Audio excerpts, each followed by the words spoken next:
بسم الله الرحمن الرحيم الحمد لله والصلاة والسلام على رسول الله وعلى آله وصحبه ومن والاه. القرآن كلام الله. அல்லாஹ்வுடைய குர்ஆன், அல்லாஹ்வுடைய பேச்சு, அல்லாஹ்வுடைய வார்த்தைகள். அல்லாஹ் சுப்ஹானஹு வ தஆலா அவனுக்கு நிறைய மகத்தான மிக அழகான பண்புகள் இருக்கிறது. அந்த பண்புகளில் ஒன்று அல்லாஹ் பேசக்கூடியவன். وَكَلَّمَ اللَّهُ مُوسَى تَكْلِيمًا. மூசா அலைஹிஸ்ஸலாத்து வஸ்ஸலாமிடம் அல்லாஹ் பேசினான். அல்லாஹ்வுடைய பேச்சை மூசா அலைஹிஸ்ஸலாத்து வஸ்ஸலாம் தன்னுடைய காதால் கேட்டார்கள். அல்லாஹ்வுடைய பேச்சு படைக்கப்படாதது.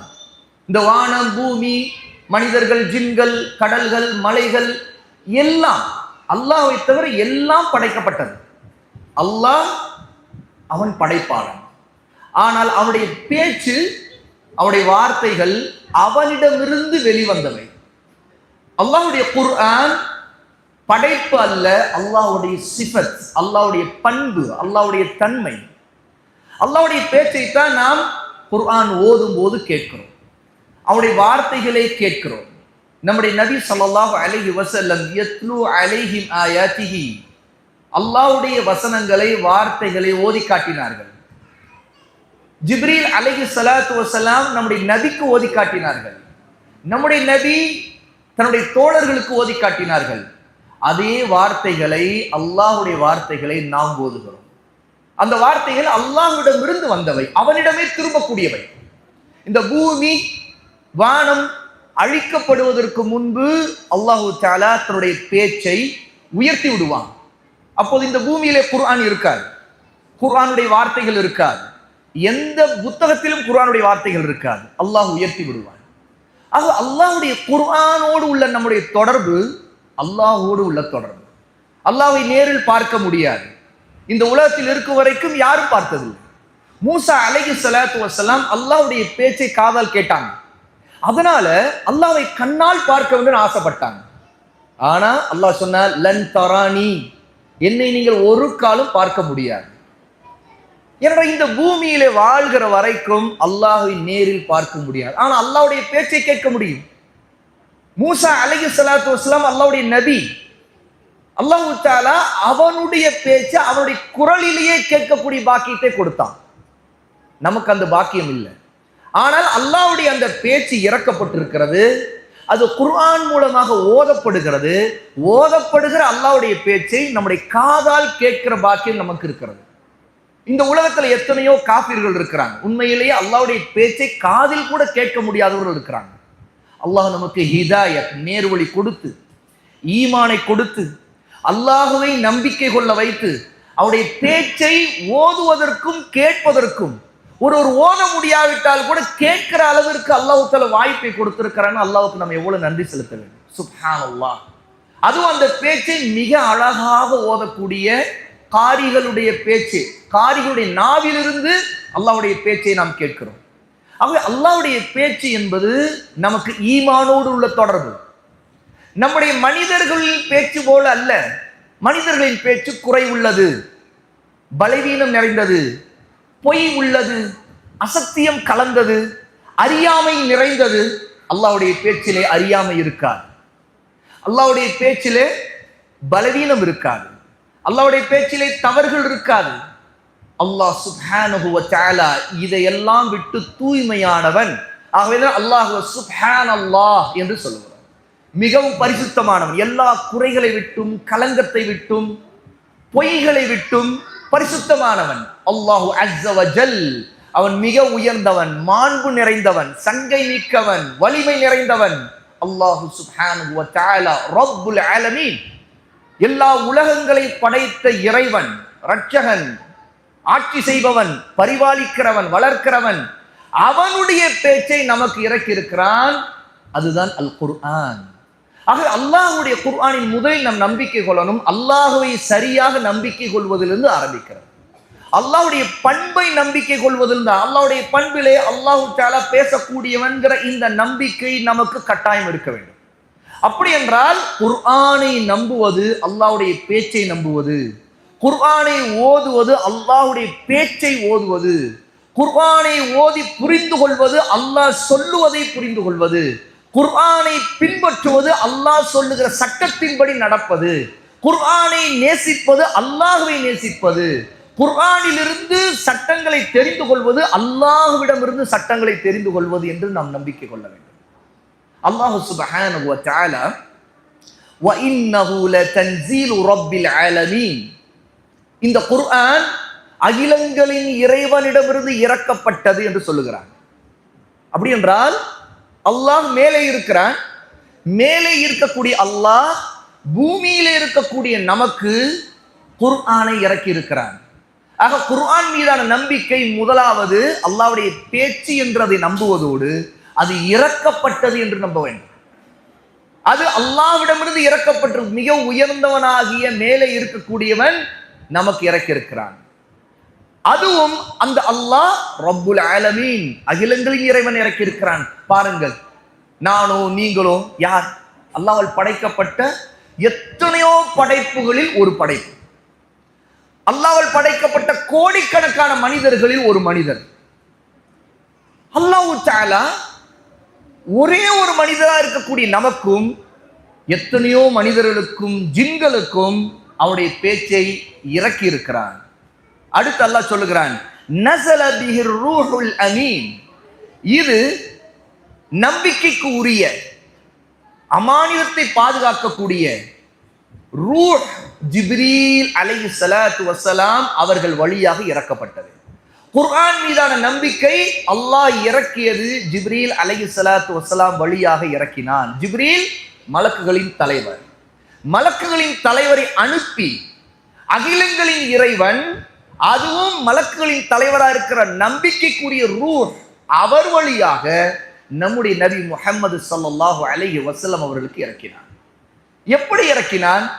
அலா கல்பிக லிதகூன மினல் முன்திரீன், நபியே உங்களுடைய உள்ளத்தில், கல்வில் இறக்கினான். இதன் மூலமாக நீங்கள் மக்களுக்கு எச்சரிக்கை செய்ய வேண்டும் என்பதற்காக. அல்லாஹ்வுடைய பேச்சிலே ஷிர்கை குறித்து எச்சரிக்கை செய்யப்பட்டிருக்கிறது. குஃபுர், அல்லாஹ்வை நிராகரிப்பதை குறித்து எச்சரிக்கை செய்யப்பட்டிருக்கிறது. பாவங்கள், அதை குறித்து எச்சரிக்கை செய்யப்பட்டிருக்கிறது. நரகம், அதை குறித்து எச்சரிக்கை செய்யப்பட்டிருக்கிறது. ஆக இதற்காக அல்லாஹ் பேச்சை இறக்கினான் என்றால் இதனுடைய நோக்கம் மக்களுக்கு எச்சரிக்கை செய்வது. ஷிர்கை பற்றியும் குஃப்ரை பற்றியும், நிஃபாக் நயவஞ்சகத்தனத்தை பற்றியும், பாவங்களை பற்றியும், நரகத்தை பற்றியும் நீங்கள் எச்சரிக்கை செய்ய வேண்டும். இந்த எல்லா மனிதர்களுக்கும் ஜின்களுக்கும் எச்சரிக்கை செய்ய வேண்டும் என்பதற்காக நபியே உங்களுக்கு இறக்கினோம் என்று சொல்லுகிறான். அடுத்து சொல்லலாம், பிலிசானின் அரபியின் முபீன், இந்த பேச்சு எந்த மொழியில இறக்கப்பட்டது? தமிழிலா அல்ல, ஆங்கிலத்திலா அல்ல, அல்லது வேறு மொழியிலா அல்ல. குர்ஆன் இறக்கப்பட்டது அரபி மொழி, அதுவும் தெளிவான அரபி. அல்லாஹ்வுடைய பேச்சை அவன் இறக்குவதற்கு தேர்வு செய்தது கடைசியாக அவனுடைய வேதம் இறக்கப்பட்ட மொழி அரபி மொழி. மிக தெளிவான அரபி மொழியில் இறக்கப்பட்டிருக்கிறது என்று அல்லாஹ் தஆலா சொல்லுகிறான். இந்த ஆயத் அல்லாஹ் சுப்ஹானஹு வ தஆலா சூரா அஷ்-ஷுஅரா, கவிஞர்கள் என்கிற தலைப்பில் இருக்கக்கூடிய 26வது சூறாவுடைய 192 195 வரைக்கும் உள்ள ஆயத்துகளில் சொல்லுகிறான். இது அல்லாஹ்வுடைய பேச்சை அவன் இறக்கி இருப்பதும், அவன் மனிதர்களுக்கு எச்சரிக்கை செய்வதற்காக இறக்கி இருக்கிறான் என்று நாம் நம்பிக்கை கொள்வதற்காக, அதுவும் நம்முடைய நபியின் கல்விலே அல்லாஹ் இறக்கினான். அந்த கல்வு இறக்கப்பட்டது நாவின் வழியாக ஓதி காட்டப்பட்டது. இதன் மூலமாக நாம் என்ன தெரிந்து கொள்ள வேண்டும்? கல்வின் மூலமாக நாம் குர்ஆனை உறுதியாக நம்பிக்கை கொள்ள வேண்டும். நாவின் மூலமாக ஓத வேண்டும். மக்களுக்கு குர்ஆனை கொண்டு எச்சரிக்கை செய்ய வேண்டும். தாவாவை குர்ஆன் எந்த நோக்கத்திற்காக இறக்கப்பட்டதோ அந்த நோக்கத்தை மக்களிடம் கொண்டு போய் சேர்க்க வேண்டும். ஏனென்றால் நபி அனுப்பப்பட்டது எதற்காக? இதற்காகத்தானே. நபிக்கு குர்ஆன் இறக்கப்பட்டது எதற்காக? இதற்காகத்தானே. நபியின் வேலை என்ன? இந்த வேலை. நம்முடைய வேலை வேறு வேலையா இருக்கலாமா? அல்ல. நபி கல்விலே இறக்கப்பட்டு அதை தாங்கிக் கொண்டார், அதை மனப்பாடம் செய்து கொண்டார். நாமும் அந்த நபியை பின்பற்றி கல்விலே தாங்க வேண்டும், விரும்ப வேண்டும், நேசிக்க வேண்டும், மனப்பாடம் செய்ய வேண்டும். பிறகு கல்விலே உள்ளது நாவின் வழியாக வெளிப்பட வேண்டும். அதே அல்லாஹ்வுடைய வார்த்தையை அரபியிலேயே ஓத வேண்டும். நாம் அந்த வார்த்தையை நம்முடைய புரிதலுக்காக நாம் வேறு வார்த்தைகளில் கொண்டு அதை நாம் சொல்லுவதால் அல்லாஹ்வுடைய வார்த்தையை ஓதியதாக ஆகாது, அந்த அல்லாஹ்வுடைய வார்த்தையில் இருக்கிற அர்த்தத்தை பேசியதாகத்தான் ஆகும். ஆனா அல்லாஹ்வுடைய வார்த்தை என்ன வார்த்தையை எப்படி இறக்கி இருக்கிறானோ அப்படியே அது ஓதினால்தான், அது அரபியிலேயே இருந்தால்தான் அது அல்லாஹ்வுடைய பேச்சு. ஏன்னா அல்லாஹ் இறக்கி இருக்கிறது எது? அரபி மொழியில் இறக்கி இருக்கிறார். அவை நாம் அப்படியே நபி எப்படி அதே அரபி மொழியிலேயே ஓதினாரோ அது போல ஓத வேண்டும். நபி எப்படி மக்களுக்கு பரப்பினாரோ, உள்ளத்தில் தாங்கியதை நாவினால் விளக்கி சொல்லி பரப்பினாரோ அதுபோல் நாம் மக்களுக்கு விளக்க வேண்டும். ஏனென்றால் அல்லாஹ்வின் பேச்சோடு மக்களை சேர்க்க வேண்டும், மக்களுக்கு அல்லாஹ்வின் பேச்சோடு தொடர்பு ஏற்படுத்த வேண்டும். இன்று பாருங்கள், நம்முடைய பேச்சுக்கள் அதிகம் இருக்கிறது. நாம் மக்களிடம் அதிகம் பேசுகிறோம்.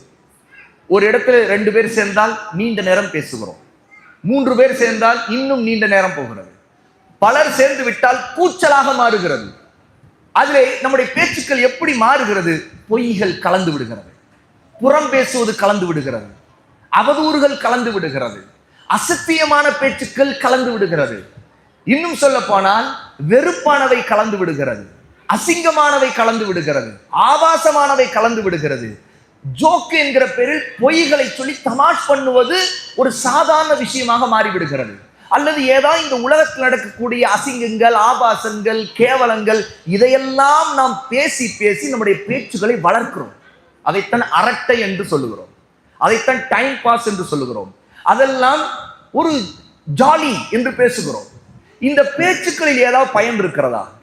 ஒரு பயனும் இருக்காது. இன்னும் சொல்ல போனால் பாவங்கள் அதிகரிக்கும், நேர்வழிக்கு பதில் வழிகேடு அதிகரிக்கும், இந்த உலகத்தின் மோகம் அதிகரிக்கும், இந்த உலகத்தின் ஆசைகள் அதிகரிக்கும், இந்த உலகத்தின் பதவிகளை பற்றி பேச்சு அதிகரிக்கும், இந்த உலகத்தின் அரசியல் பேச்சு அதிகரிக்கும். வெறும் இந்த உலகம் உலகம் உலகம் என்று உலகத்திற்குள்ளே இருக்கும். அல்லாஹ்வுக்கும் நமக்கு அதில் தொடர்பு இருக்காது, அல்லாஹ்வுடைய பேச்சுக்கும் நமக்கு அதில் தொடர்பு இருக்காது. நினைத்து பாருங்கள், நம்முடைய பேச்சை கவனித்துக் கொள்ளுங்கள், நமக்கு தெரியும். ஆனால் அல்லாஹ்வுடைய பேச்சு நம்மிடம் அதிகரித்தால், அதை ஓதுவதால் நம்முடைய ஈமான் அதிகரிக்கும், நம்முடைய அமல் சாலிஹான நல்ல அமல்கள் அதிகரிக்கும். இல்லை என்றால் வாய்மூடி இருக்கலாம், ஏனென்றால் பாவம் இல்லாததை நாம் பேசாமலாவது இருக்கலாம். ஆனால் பாவமானதை பேசுவதை கொண்டு நன்மையான பேச்சை விட்டு தூரமாக ஆகிறோம். நன்மையான பேச்சிலே மகத்தான நன்மை எதுவா இருக்க முடியும்? அல்லாஹ்வுடைய வார்த்தையை தவிர, அல்லாஹ்வுடைய பேச்சை தவிர வேறு ஏதாவது மிக நன்மையான பேச்சு, நன்மையான வார்த்தைகளை ஏதாவது உண்டா? சிந்தித்து பாருங்கள் சகோதர சகோதரிகளே. ஆக நாம் அல்லாஹ்வின் பேச்சை விட்டு தூரமானது அல்லாஹுவை விட்டு தூரமானது, அல்லாஹுவின் வழிகாட்டலை விட்டு தூரமானது, அல்லாஹ் நமக்கு கொடுத்திருக்கிற சட்டங்களை விட்டு தூரமானது. நாம் நம்முடைய அறியாமையில் நெருங்கி போனது, நம்முடைய அறியாமையிலே உழன்று கொண்டிருப்பது, மக்களை உழல வைப்பது, மூழ்கடிப்பது, மக்களை அதிலேயே பதற்றத்திலும் அதே பேச்சுக்களிலும் உழல வைத்து மூழ்கடித்து அவருடைய நேரங்களை வீணாக்குவது. நாம் அல்லாஹ்வுடைய பேச்சிலிருந்து அலிஃப் லாம் மீம் என்று 3 எழுத்தை ஓதினால் கூட அதற்கு 30 நன்மைகள் கிடைக்கும். ஆனால் நம்முடைய சொந்த பேச்சுக்கள், நம்முடைய மன இச்சைகள், நம்முடைய கற்பனைகள், நம்முடைய சிந்தனைகள், சொந்த வியாக்கியானங்கள், இது எல்லாம் உலக நடப்புகள், உலக அரசியல், அன்றாட உலகத்தில் நடக்கிற அத்தனை தகவல்களையும் பேசுவது, பகிர்வது, அதை ஷேர் பண்றது, அதிலேயே உட்கார்ந்து கொண்டு அதை பற்றி ஆராய்ச்சி பண்ணுவது, நம்முடைய நேரங்கள் எவ்வளவு வீணாக்கப்பட்டு நம்ம எவ்வளவு நாசமாகிறோம் என்று நினைத்து பாருங்க. சுப்ஹானல்லாஹ், அல்லாஹ் பரிசுத்தமானவன். அவனுடைய பரிசுத்தமான பேச்சோடு இருந்தால் மட்டும்தான் நாம் பரிசுத்தம் அடைய முடியும். அவனுடைய பேச்சை விட்டு தூரமாகுவது எல்லாம் நம்முடைய அசுத்தம், நம்முடைய பேச்சிலே அசுத்தம், நம்முடைய சிந்தனையில் அசுத்தம், நம்முடைய உள்ளம் அசுத்தமாகிறது. உண்மையா இல்லையா? நம்முடைய பேச்சுக்கள் அது அறியாமையோடு, முட்டாள்தனத்தோடு, பலவிதமான வழிகேடுகளோடு அந்த பேச்சுக்கள் அமையும் போது முழுக்க முழுக்க உள்ளங்கள் கெட்டு போகின்றன. அப்ப அல்லாஹ் சுப்ஹானஹு வ தஆலா நபி ஸல்லல்லாஹு அலைஹி வஸல்லமுக்கு அவருடைய கல்புக்கு இறக்கிய பேச்சை தான் நம்முடைய கல்புக்கு இறக்க வேண்டும் சகோதர சகோதரிகளே. இதை அல்லாஹ் சுப்ஹானஹு வ தஆலா இந்த ஆயத்துகள் மூலமாக நமக்கு தெளிவுபடுத்தி இருக்கிறார். அல்லாஹ் தஆலா தன்னுடைய பேச்சை எப்படிலாம் வர்ணித்திருக்கிறான் என்று சில ஆயத்துக்களை நாம் படிக்க வேண்டும். அல்லாஹ் சொல்லுகிறான், தபாரக்கல்லதி நஸ்ஸலல் ஃபுர்கான அலா அப்திஹி லியகூன லில் ஆலமீன நதீரா. சூரா அல் ஃபுர்கான் 25வது சூராவுடைய முதல் ஆயா, முதல் வசனம். தபாரக், பாக்கியம் நிறைந்தவன், அருள் வளம் மிக்கவன், அல்லதி நஸ்ஸலல் ஃபுர்கான அலா அப்திஹி, தன்னுடைய அடிமை முஹம்மது ஸல்லல்லாஹு அலைஹி வஸல்லம் அவர்கள் மீது ஃபுர்கானை இறக்கினான். அல் ஃபுர்கான் குர்ஆனுக்கு அல்லாஹ் வைத்திருக்கிற இன்னொரு பெயர். இந்த சூராவுக்கு அல் ஃபுர்கான் என்று பெயர் வந்தது. ஏனென்றால் இந்த முதல் ஆயத்திலே அல்லாஹ் தஆலா குர்ஆனை அல் ஃபுர்கான் என்று அழைக்கிறான். தன்னுடைய அடிமை முஹம்மதுக்கு ஃபுர்கானை இறக்கியவன் என்று தன்னை சொல்லுகிறான். சொல்லும் பொழுது அல்லாஹ் எப்படி தன்னை வர்ணிக்கிறான்? தபாரக், அவன் பாக்கியம் நிறைந்தவன், அருள் வளம் மிக்கவன், பரக்கத்து நிறைந்தவன். பரக்கத்து நிறைந்தவனாகி அல்லாஹ்விடமிருந்து ஃபுர்கான் இறக்கப்பட்டது. ஃபுர்கான் என்றால் என்ன? நல்லதையும் கெட்டதையும் பிரித்து காட்டும், சத்தியத்தையும் அசத்தியத்தையும் பிரித்து காட்டும், நேர்வழியையும் வழிகட்டையும் பிரித்து காட்டும், எது தெளிவு எது குழப்பம் பிரித்து காட்டிவிடும் என்ற அல்லாஹ் தஆலா தன்னுடைய அடிமை முஹம்மதை அனுப்பியது இதற்குத்தான். இந்த மக்கள் எல்லாம் குழப்பத்தில் இருக்கிறார்கள். இவர்களுக்கு பிரித்து காட்டும் எது நேர்வழி எது வழிகேடு, எது ஷிர்க் எது தௌஹீத், எது சுன்னா எது பித்ஆ, எது ஹைர் எது ஷர், அதாவது எது நன்மை எது தீமை. அல்லாஹ்வுடைய குர்ஆன் இந்த ஃபுர்கான்ங்கிற தகுதியோடு இறக்கப்பட்டிருக்கிறது. ஏன்னா அல்லாஹ்வுடைய பேச்சு தெளிவை தரும், நன்மையை தீம் பிரித்து காட்டும். ஆக குழம்பி போனவன் அல்லாஹ்வுடைய பேச்சிலே அதை நம்பிக்கை கொண்டு அவன் பக்கம் போனா அவன் தெளிவடைந்து விடுவான், அவன் நேர்வழி பெறுவான். என அருள் வளமிக்க அல்லாஹ் தன்னுடைய குர்ஆன் மூலமாக ஃபுர்கானாக அதை இறக்கி நமக்கு அருள் புரிகிறான், நமக்கு பரக்கத்து புரிகிறான். ஆகவே அல்லாஹ்வுடைய குர்ஆன் பரக்கத்து நிறைந்தவனாகிய அல்லாஹ்விடம் இருந்து பரக்கத்துகளை கொண்டு வரக்கூடிய ஃபுர்கானாக இருக்கிறது. நன்மையின் தீமையை பிரித்து காட்டக்கூடியது.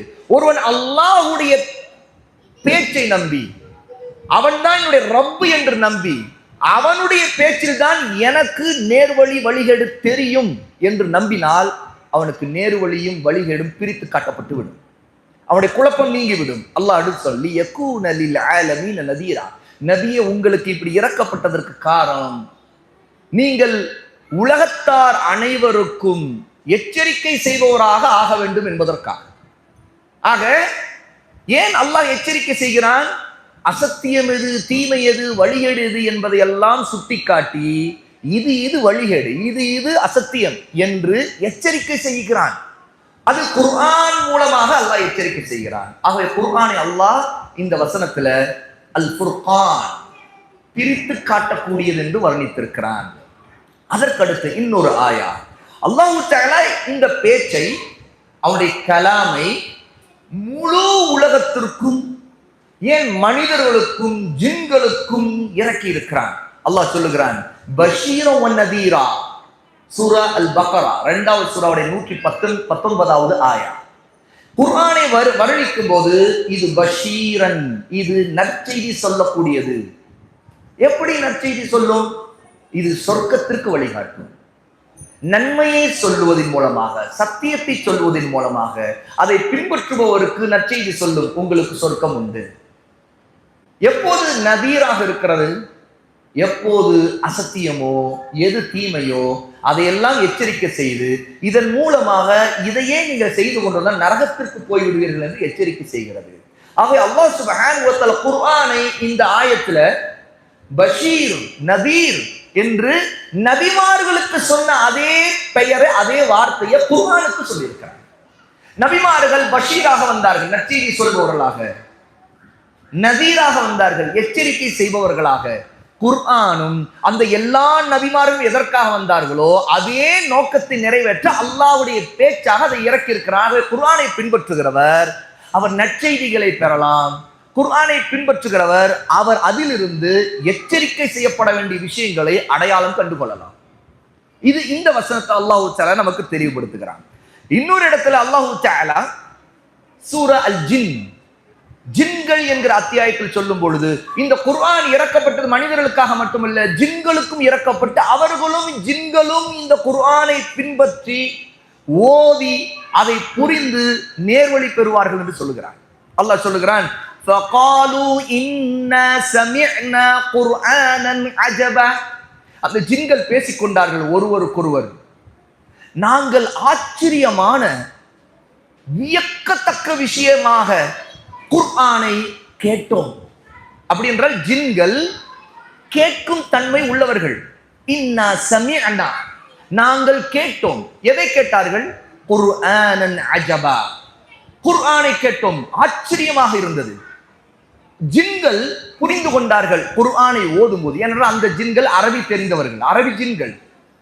அவர்கள் புரிந்து கொண்டார்கள் அரபியிலே இறக்கப்பட்ட இந்த குர்ஆனிலே ஆச்சரியமான விஷயம் இருக்கிறது. என்ன ஆச்சரியம்? அல்லாஹ் சொல்லுகிறான், யஹ்தி இலர் ருஷ்த், இது நேரான சரியான பாதைக்கு வழிகாட்டுகிறது. அரபி தெரிந்த அந்த ஜின்கள் குர்ஆனை புரிந்து கொண்டு இந்த குர்ஆனை பின்பற்றினால்தான் நேர்வழி கிடைக்கும். ஆகவே இது நமக்கு நேரான பாதையை காட்டுகிறது. ஃபஆமன்னா பிஹி, புரிந்து கொண்டார்களா? ஈமான் கொண்டு விட்டோம் என்று சொல்லுகிறார். ஆக புரிந்திருந்த அந்த ஜின்கள் அதற்கு முன்பு காஃபிர்களாக இருந்தார்கள். குர்ஆனை புரிந்து கொண்ட பிறகு ஈமான் கொண்டு விட்டார்கள். காஃபிர்களாக இருந்தவர்கள் ஏன் ஈமான் கொண்டார்கள் என்ற குர்ஆனிலே நேர்வழி இருக்கிறது என்று புரிந்து கொண்டார்கள். எப்போது ஒரு காஃபிருக்கு குர்ஆனில் நேர்வழி இருக்கு என்று விளக்கப்படுத்துகிறோமோ, அல்லாஹ் நாடினால் அந்த காஃபிர் நேர்வழியை தேடக்கூடியவராக இருந்தால், தன்னுடைய உள்ளத்தை நேர்வழிக்காக திறக்கக்கூடியவராக இருந்தால் அவர் ஈமான் கொண்டு விடுவார். அப்படித்தான் ஜின்கள் ஈமான் கொண்டார்கள். ஈமான் கொண்ட ஜின்கள் காஃபிரா இருக்கிற அவங்களுடைய கூட்டத்தாரிடம் போய் தான் இதை சொல்லுகிறார்கள். இந்த குர்ஆனுடைய இந்த ஜின் அத்தியாயத்தினுடைய ஆரம்பத்தை பார்த்தாலே தெரியும், அவர்கள் முதலில் காஃபிர்களாக இருந்தவர்கள் ரசூலுல்லாஹி ஸல்லல்லாஹு அலைஹி வஸல்லம் குர்ஆன் ஓதுவதை கேட்டு புரிந்து ஈமானும் கொண்டு பிறகு தங்கள் கூட்டத்திற்கு போய் நாங்கள் ஆச்சரியமான குர்ஆனை கேட்டோம், ஈமான் கொண்டு விட்டோம் என்று சொல்லுகிறார்கள். அதற்கு காரணம் என்ன? யஹ்தி இலர் ருஷ்த், இது இந்த குர்ஆன் நேரான பாதைக்கு வழிகாட்டுகிறது என்று சொல்லுகிறார்கள். அடுத்து பாருங்கள், அல்லாஹ் தஆலா இது இந்த குர்ஆனுடைய இந்த ஜின் அத்தியாயத்தோட 2 ஆயத்துகள்ல ஆரம்பத்திலே இதை சொல்லி பிறகு அந்த ஜின்கள் நேர்வழி பெற்றதும் அவர்கள் முதலில் அல்லாஹ்வுக்கு மகன் உண்டு என்று கூட நம்பிக்கை கொண்டிருந்தவர்களாக இருந்ததையும் அல்லாஹ் தஆலா சொல்லி காட்டுகிறார். ஆக குஃப்ரிலிருந்து ஷிர்க்கிலிருந்து அந்த ஜின்கள் வெளிவந்தார்கள். அவர்கள் எந்த அளவுக்கு சொல்லுகிறார் என்றால், தங்களுடைய கூட்டத்தாரிடம் எவனோ ஒரு முட்டாள், எவனோ ஒரு மடையன் நம்மிடம் அல்லாஹ்வுக்கு மகன் உண்டு என்று சொல்லிவிட்டான், நாம் அதை நம்பி கடந்து விட்டோம், இப்போது தெளிவாகிவிட்டது அல்லாஹ் இதை விட்டு தூய்மையானவன் என்று அவர்கள் தௌஹீதுக்கு வந்து அவர்கள் ஈமான் கொண்டு அவர்கள் நேர்வழி பெறுகிறார்கள். யார் ஒருத்தர் குர்ஆனை ஓதி கேட்டு ஈமான் கொள்கிறாரோ அவர் நேர்வழி பெறுவார். இது குர்ஆன் நேர்வழியை தேடுபவருக்கு கொடுக்கக்கூடிய நற்செய்தி. இந்த நற்செய்தியை பெறுகிறவர் குர்ஆனை ஓதும் போது குர்ஆனில் ஆச்சரியமான விஷயங்களை பார்ப்பார். ஜின்கள் பார்த்தார்கள், ஆச்சரியமா இருக்கிறது. ஆக குர்ஆனை விளங்குகிறவர், அந்த நேர்வழியின் மகத்துவத்தை புரிந்து கொள்கிறவர் அல்லாஹ்வுடைய பேச்சிலிருந்து ஆச்சரியமான விஷயங்களை எல்லாம் பார்ப்பார். ஜின்கள் பார்த்தார்கள், குர்ஆனன் அஜபா என்று சொன்னார்கள். யார் ஒருத்தர் குர்ஆனை ஓதி சரியாக ஈமான் கொண்டு அதை பின்பற்றுகிறாரோ புரிந்து கொள்கிறாரோ அவரும் ஆச்சரியமான குர்ஆனை பார்ப்பார். என்ற குர்ஆன் அல்லாஹ்வுடைய மகத்தான அத்தாட்சிகளில், அற்புதங்களில், முஅஜிசாக்களில் மகத்தானது, ஆச்சரியத்திலே மிக பெரியது. இந்த வானம் பூமி ஆச்சரியம் அல்ல, குர்ஆன் ஆச்சரியம். என்ற இது அல்லாஹ்வுடைய வார்த்தை, இது படைக்கப்படாதது, அல்லாஹ்வுடைய சிஃபத். வானம் பூமி அத்தனையும் படைக்கப்பட்டது. ஒருவன் வானம் பூமியை பார்க்காத குருடாக இருக்கலாம், அவர் கண் பார்வை தெரியாமல் இருக்கலாம், அது பிரச்சனையே இல்லை, அது பிரச்சனையே இல்லை. ஆனா உள்ளம் குருடாகி அல்லாஹ்வுடைய வார்த்தைகளை உள்வாங்கக்கூடிய உயிர் இல்லாத, அந்த பார்வை இல்லாத மனிதனாக இருந்து விட்டால் தான் உண்மையிலேயே அது ஒரு இழிவு. நம்முடைய உடலில் உறுப்புகள் ஊனம் பெறுவது ஒரு இழிவு அல்ல. அது அல்லாஹ் ஒருத்தருக்கு கொடுக்கிற சோதனையா இருக்கலாம், அல்லது அல்லாஹ் ஒருத்தருக்கு அதன் மூலமாக வெகுமதி வைத்திருக்கலாம், நன்மை வைத்திருக்கலாம், அவருடைய பொறுமைக்கு மகத்தான கூலியை தரலாம். ஆக எந்த ஒரு பார்வையற்றவரும் அல்லது உடல் ஊனமுற்றவரோ இது விஷயத்துல கவலையப்பட தேவையில்லை. ஆனால் தன்னுடைய உடல் உறுப்புகளால் குர்ஆனை பின்பற்ற முடியாமல் ஆகிவிட்டார். இந்த உடல் உறுப்பிலேயே கல்வு இருக்கிறது. இந்த கல்வு குர்ஆனை உள்வாங்கவும் அதை விரும்பவும் நேசிக்கவும் அதை புரிந்து கொள்ளவும் சக்தி இல்லாமல் போய்விட்டால் அப்போது அதுதான் உண்மையிலேயே கவலைக்குரிய விஷயம், அதுதான் இழிவான விஷயம். அல்லாஹ் நம்மை பாதுகாக்க வேண்டும். அல்லாஹ் சுப்ஹானஹு வ தஆலா குர்ஆனை இன்னொரு சூராவுடைய ஆரம்பத்தில் வர்ணிக்கிறான். நான் இப்போது ஓதி காட்டிய சூறாக்கள் எல்லாமே ஆரம்ப வசனங்கள், அதை நீங்கள் கவனியுங்கள். இன்னொரு சூறாவை பாருங்கள். அல்லாஹ் சுப்ஹானஹு வ தஆலா நாம் யௌமுல் ஜும்ஆ, இன்று ஜும்ஆவுடைய நாளில் ஓதக்கூடிய சூரா அல் கஹஃப், அந்த சூறாவுடைய ஆரம்பத்தில் அல்லாஹ் தஆலா அவனை புகழ்ந்த பிறகு குர்ஆனை வர்ணிக்கிறான். என்றால் அல்லாஹ் குர்ஆனை இறக்கியதாலேயே அவனை புகழ்கிறான். அல்ஹம்துலில்லாஹில்லதீ அன்ஸல அலா அப்திஹில் கிதாப வலம் யஜ்அல் லஹு இவஜா. எல்லா புகழும் நன்றிகளும் அல்லாஹ்வுக்குத்தான் உரியது. அவன் அல்லதி அன்ஸல அலா அப்திஹில் கிதாப், அவன் தன்னுடைய அடிமை முஹம்மது ஸல்லல்லாஹு அலைஹி வஸல்லம் அவர்களுக்கு வேதத்தை இறக்கினான். அது என்ன? அல் கிதாப், அல் குர்ஆன். அல்லாஹ் தஆலா அல் கிதாப் என்று குர்ஆனுக்கு ஒரு பெயரை சொல்லுகிறான். குர்ஆனுடைய எத்தனையோ பெயர்களில் ஒரு பெயர் அல் கிதாப். கிதாப் என்ற புத்தகம். ஆனா அல் கிதாப் என்று சொன்னால் அது அல்லாஹ்வுடைய புத்தகத்தை தான் குறிக்கும். இந்த உலகத்தில் எவ்வளவு புத்தகங்கள் இருக்கலாம், ஆனால் அல் கிதாப் என்று சொன்னால் அது அல்லாஹ்வுடைய புத்தகத்தை குறிக்கும். அதுதான் வேதம், அல் குர்ஆன். தன்னுடைய நபி முஹம்மதுக்கு இந்த வேதத்தை இறக்கியதை அல்லாஹ் சொல்லும்போது அதற்காக தன்னை புகழ்கிறான். அல்ஹம்துலில்லாஹ். ஏன் அல்லாஹ் அவரை புகழ்கிறான்? எப்படிப்பட்ட வேதத்தை இறக்கி இருக்கிறான்? அல்லாஹ் சொல்ல வலம் யஜ்அல் லஹு இவஜா. இந்த வேதத்தில் எந்த கோணலும் இல்லை, எந்த குற்றங்களும் இல்லை, எந்த பிழையும் இல்லை. மிக நேராக சீராக இந்த குர்ஆன் இறக்கப்பட்டிருக்கிறது. எந்த விதமான குளறுபடிகள் இல்லை. அப்படிப்பட்ட வேதத்தை, அப்படிப்பட்ட புத்தகத்தை அல்லாஹ் இறக்கி இருக்கிறான். அதுதான் அல் குர்ஆன். ஆகவே அல்ஹம்துலில்லாஹ். சூரத்துல் ஃபாத்திஹால அல்லாஹ் தஆலா வானங்கள் பூமி படைத்ததை தான் ரப்புல் ஆலமீன் என்று சொல்லும்போது அல்ஹம்துலில்லாஹி ரப்பில் ஆலமீன் என்று சொல்லுகிறார். வானங்கள் பூமி அத்தனையும் முழு பிரபஞ்சத்தையும் எல்லா உலகங்களையும் படைத்ததற்கு அல்லாஹ் அங்கே அல்ஹம்துலில்லாஹ் சொல்லுகிறான். அதே அல்லாஹ் எந்த கோணலும் இல்லாத வேதத்தை, புத்தகம் குர்ஆனை இறக்கியதற்காகவும் இந்த ஆயத்தில் அல்ஹம்துலில்லாஹ் என்று சொல்லுகிறார். அல்ஹம்துலில்லாஹ் கையிமன் லியுன்திர பஅஸன் ஷதீதன் மின் லதுன் வயுபஷ்ஷிரல் முஃமினீன அல்லதீன யஅமலூன ஸாலிஹாத்தி அன்ன லஹும் அஜ்ரன் ஹஸனா. அல்லாஹ் தஆலா எந்த கோணலும் இல்லாத நேரான தெளிவான குர்ஆனை இறக்கியதை சொல்லிவிட்டு இந்த குர்ஆன் மிக தெளிவான பாதையை காட்டி எச்சரிக்கையும் செய்கின்றது. யாருக்கு? எவர்கள் இதை நிராகரிக்கிறார்களோ அவர்களுக்கு நபியே நீங்கள் எச்சரிக்கை செய்கிறீர்கள். அவனிடமிருந்து தண்டனையை பற்றி எச்சரிக்கை நீங்கள் சொல்லிவிடுங்கள். இந்த குர்ஆன் மூலமாக யார் இதை புரியாமல், இதை பின்பற்றாமல், இதை நிராகரிக்கிறாரோ, இதை அலட்சியப்படுத்துகிறாரோ அவருக்கு தண்டனை உண்டு என்கிற எச்சரிக்கை இந்த குர்ஆன் முன்வைக்கிறது. இது யாருக்கு? அல்லாஹ்வை நிராகரித்தவர்களுக்கு, அவனை ஏற்காதவர்களுக்கு, அவனை ஈமான் கொள்ளாதவர்கள். ஆனா அதே நேரம் இந்த குர்ஆன் நற்செய்தியும் சொல்லுகிறது, சொர்க்கத்தின் நற்செய்தி சொல்லுகிறது. யாருக்கு? லில் முஃமினீன், அல்லாஹ்வை ஈமான் கொண்ட மக்களுக்கு. ஆக ஈமான் கொண்டவர்களுக்கு நற்செய்தி சொல்லுகிறது. அவர்கள் எப்படிப்பட்டவர்கள்? அவர்கள் சாலிஹான நல்ல அமல்களை செய்வார்கள், பாவங்களை செய்ய மாட்டார்கள், ஷிர்க் பித்அத் இதை செய்ய மாட்டார்கள், வழிகேடான பாதையிலே போக மாட்டார்கள். ஆகவே அவர்கள் தான் முஃமின்கள். ஏன்? அவர்கள் குர்ஆனை பின்பற்றுகிறார்கள். நேரான பாதையை காட்டக்கூடிய, கோணல் இல்லாத பாதையை காட்டக்கூடிய குர்ஆனை அவர்கள் பின்பற்றுகிறார்கள். ஆகவே அவர்களுக்கு நற்செய்தி. ஆனால் நேரான பாதையிலே போகாத, கோணலான பாதையிலே, வழிகேட்டிலே போகக்கூடியவர்களுக்கு தண்டனை, எச்சரிக்கை குர்ஆன் செய்கிறது. இது அல்லாஹ் தஆலா சொல்லிவிட்டு அவர்களுக்கு மிகச்சிறந்த அழகான கூலி உண்டு என்று சொல்லுகிறார். யார்? முஃமின்களுக்கு. மிக அழகான மிக சிறந்த கூலி உண்டு, வெகுமதி உண்டு என்று சொல்லுகிறான். அவர்கள் அந்த கூலியான அந்த சொர்க்கத்திலே அவர்கள் என்றென்றும் தங்கி விடுவார்கள், சந்தோஷமாக இருந்து விடுவார்கள். இன்னும் அல்லாஹ்வுக்கு மகன் உண்டென்று சொல்லக்கூடியவர்களுக்கு இந்த குர்ஆன் எச்சரிக்கை செய்கின்றது, அவர்களுக்கு தண்டனையை பற்றி எச்சரிக்கை செய்கின்றது என்று அல்லாஹ் தஆலா சூரா அல் கஹஃப் 18வது சூராவுடைய 1 - 4 வரைக்கும் உள்ள ஆயத்துகளிலே இதை சொல்லுகிறார். ஆக அல்லாஹ் தஆலா இந்த ஆயத்துகள் மூலமாக குர்ஆனை வர்ணித்திருக்கிறான். மகத்தான வர்ணிப்புகள். குர்ஆன் எப்படிப்பட்டது, குர்ஆனுடைய நோக்கம் என்ன, குர்ஆன் இறக்கப்பட்ட காரணம் என்ன, குர்ஆன் யாருக்கு நற்செய்தி சொல்லுகிறது, யாருக்கு எச்சரிக்கை செய்கிறது என்பதையெல்லாம் அல்லாஹ் சொல்கிறான். இன்னும் பல ஆயத்துக்களை அல்லாஹ் தஆலா சூரா அல் பக்ராவுடைய ஆரம்பத்திலே குர்ஆன் எப்படிப்பட்ட மக்களுக்கு நேர்வழி காட்டும் சொல்லுகிறான்.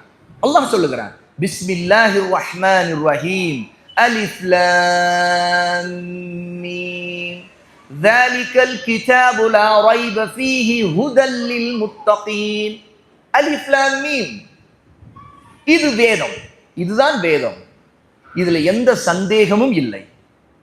இது அல்லாஹ்வுக்கு பயந்து தக்வாவோடு இருக்கின்றவர்களுக்கு நேர்வழி காட்டும். அல்லதீன யுமினூன பில் கைப், அவர்கள் எப்படிப்பட்டவர்கள், அந்த அல்லாஹ்வுக்கு பயந்து நடக்கக்கூடிய தக்வாதாரிகள் எப்படிப்பட்டவர்கள் என்றால், அவர்கள் மறைவான விஷயங்கள் மீது உண்மையான சரியான நம்பிக்கை வைப்பார்கள். அந்த நம்பிக்கை அல் ஈமான். ஈமான் என்பது மறைவான விஷயங்களை நம்பிக்கை கொள்வது. இதுதான் அகீதா. அல்லாஹை நம்பிக்கை கொள்வது, மலக்குகளை நம்பிக்கை கொள்வது, அல்லாஹ் இறக்கிய வேதங்களை நம்பிக்கை கொள்வது, அல்லாஹ் அனுப்பி நபிமார்களை ரசூல்மார்களை நம்பிக்கை கொள்வது, அல்லாஹ் ஏற்படுத்த இருக்கின்ற மறுமை நாளை நம்பிக்கை கொள்வது, விதியின் நன்மை தீமை நம்பிக்கை கொள்வது, எதெல்லாம் அல்லாஹ் மறைவானதாக ஆக்கி நம்பிக்கை, அதெல்லாம் நாம் உண்மை என்று நம்பிக்கை கொள்ள வேண்டும். நம்முடைய அறிவை அங்கே நுழைக்க கூடாது. நம்பிக்கை கொள்வதுதான் அங்கே அவசியம். அப்ப அல்லாஹ் தஆலா முத்தகீன்களுடைய முதல் பண்பாக அவர்கள் மறைவான விஷயங்களை நம்பிக்கை கொள்வார்கள் என்று சொல்லுகிறார். அதன் மூலமாக அவர்கள் நேர்வழி பெறுவார்கள். அது மட்டுமல்ல, வயுகீமூன ஸலாஹ், அவர்கள் தொழுகையை 5 வேளை தொழுகையை தவறாமல் நிறைவேற்றுவார்கள். அதை விட்டுவிட மாட்டார்கள். அந்த நேரம் வந்துவிட்டால், அவருடைய வக்து வந்துவிட்டால் அவர்கள் தொழுது விடுவார்கள். அதை தள்ளி போட மாட்டார்கள். தொழுகையின் முறையை அவர்கள் நபியின் வழியில் செய்வார்கள்.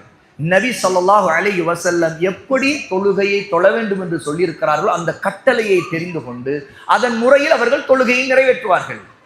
அது மட்டுமல்ல, வமிம்மா ரஸக்னாஹும் யுன்ஃபிகூன், அவர்களுக்கு வழங்கப்பட்டதிலிருந்து அவர்கள் செலவு செய்வார்கள். அவர்களுக்கு வழங்கப்பட்ட நன்மைகள், அது கல்வியா இருக்கலாம், அந்த கல்வியிலிருந்து செலவு செய்வார்கள். செல்வமாக இருக்கலாம், அந்த செல்வத்திலிருந்து செலவு செய்வார்கள், தர்மங்கள் செய்வார்கள். அவர்கள் நன்மையான காரியங்களை செய்வார்கள். அவர்களுக்கு இருக்கின்ற தனிப்பட்ட ஒரு சக்தியா இருக்கலாம், அதிலே பிறருக்கு உதவுவார்கள். தங்களால் முடிந்த வரைக்கும் தங்களுக்கு அல்லாஹ் கொடுத்த நிஅமத்துகளில் இருந்து அவர்கள் மற்றவர்களுக்கு செலவு செய்வார்கள். வல்லதீன யுமினூன பிமா உன்ஸில இலைக வமா உன்ஸில மின் கப்லிக் வபில் ஆகிரதி ஹும் யூகினூன். நபியே, உங்களுக்கு இறக்கப்பட்டதையும் அவர்கள் நம்பிக்கை கொள்வார்கள். இந்த வேதத்தை, இந்த குர்ஆனை, அல்லாஹ்வுடைய பேச்சை நம்பிக்கை கொள்வார்கள். நபியே, உங்களுக்கு முன்பு இறக்கப்பட்ட வேதங்களையும் உங்களுக்கு முன்பு அனுப்பப்பட்ட நபிமார்களுக்கு இறக்கப்பட்டதையும் நபியே அவர்கள் நம்பிக்கை கொள்வார்கள். அவர்கள் இன்னும் மறுமையின் மீது, இறுதி நாள் மீது உறுதியான நம்பிக்கை வைத்திருப்பார்கள். நிச்சயமாக அல்லாஹ்விடம் நாங்கள் திரும்புவோம், அவனுக்கு முன்பு நிற்போம், அவனுடைய விசாரணைக்கு பதில் சொல்ல வேண்டியது இருக்கிறது, அவன் கேள்வி கணக்கு கேட்பான், அப்போது நம்முடைய நன்மை தீமைகள் எடை போடப்படும், நம்முடைய ஏடு, நம்முடைய செயல் ஏடு விரிக்கப்படும், அதை கண்ணால் பார்ப்போம். நாளைக்கு அல்லாஹ் நமக்கு தீர்ப்பளிப்பான். அந்த தீர்ப்புக்கு பிறகு சொர்க்கமோ நரகமோ இருக்கிறது, அப்போது நாம் சொர்க்கம் போக வேண்டும், நரகத்திற்கு போய்விடக்கூடாது என்ற இந்த நம்பிக்கை எல்லாம் குர்ஆனை நம்பிக்கை கொள்ளக்கூடிய முத்தகீன்கள், தக்வா உள்ளவர்களிடம் இருக்கும். அவர்கள் அகீதாவிலே தூய்மையாக இருப்பார்கள், மறைவானவற்றை சரியாக நம்புவார்கள், அவர்களுடைய தொழுகை சரியாக இருக்கும், தொழுகை தவறவிட மாட்டார்கள், அல்லாஹ் அவர்களுக்கு கொடுத்ததிலிருந்து செலவும் செய்வார்கள். அவர்கள் அல்லாஹ்வுடைய வேதத்தை, இந்த குர்ஆனை நம்பிக்கை கொள்வார்கள், முந்திய வேதங்களையும் அல்லாஹ் இறக்கினான் என்று நம்புவார்கள். அது மட்டுமல்ல, மறுமையையும் அவர்கள் உறுதியாக நம்புவார்கள் என்று அல்லாஹ் தஆலா இந்த வசனத்தில் சொல்லுகிறார். இந்த வசனத்திலே சொல்லும் பொழுது அல்லாஹ் நேர்வழி பெறுகிறவர்கள் என்று சொல்லும் பொழுது முத்தகீன்களை சொல்லுகிறார். லா ரைப ஃபீஹி ஹுதல் லில் முத்தகீன்.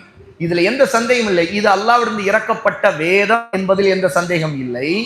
இது தக்வாதாரிகளுக்கு, அல்லாஹ்வுக்கு பயந்து நடக்கூடிய முத்தகீன்களுக்கு நேர்வழி காட்டும். அப்படி என்றால் குர்ஆன் யாருக்கு நேர்வழி காட்டும்? யார் இதை ஈமான் கொண்டு அல்லாஹ்வுக்கு அஞ்சுகிறார்களோ அவர்களுக்கு தான் நேர்வழி காட்டும். இது ஒன்று. இது பிரத்யேகமானது, தனித்துவமான நேர்வழி.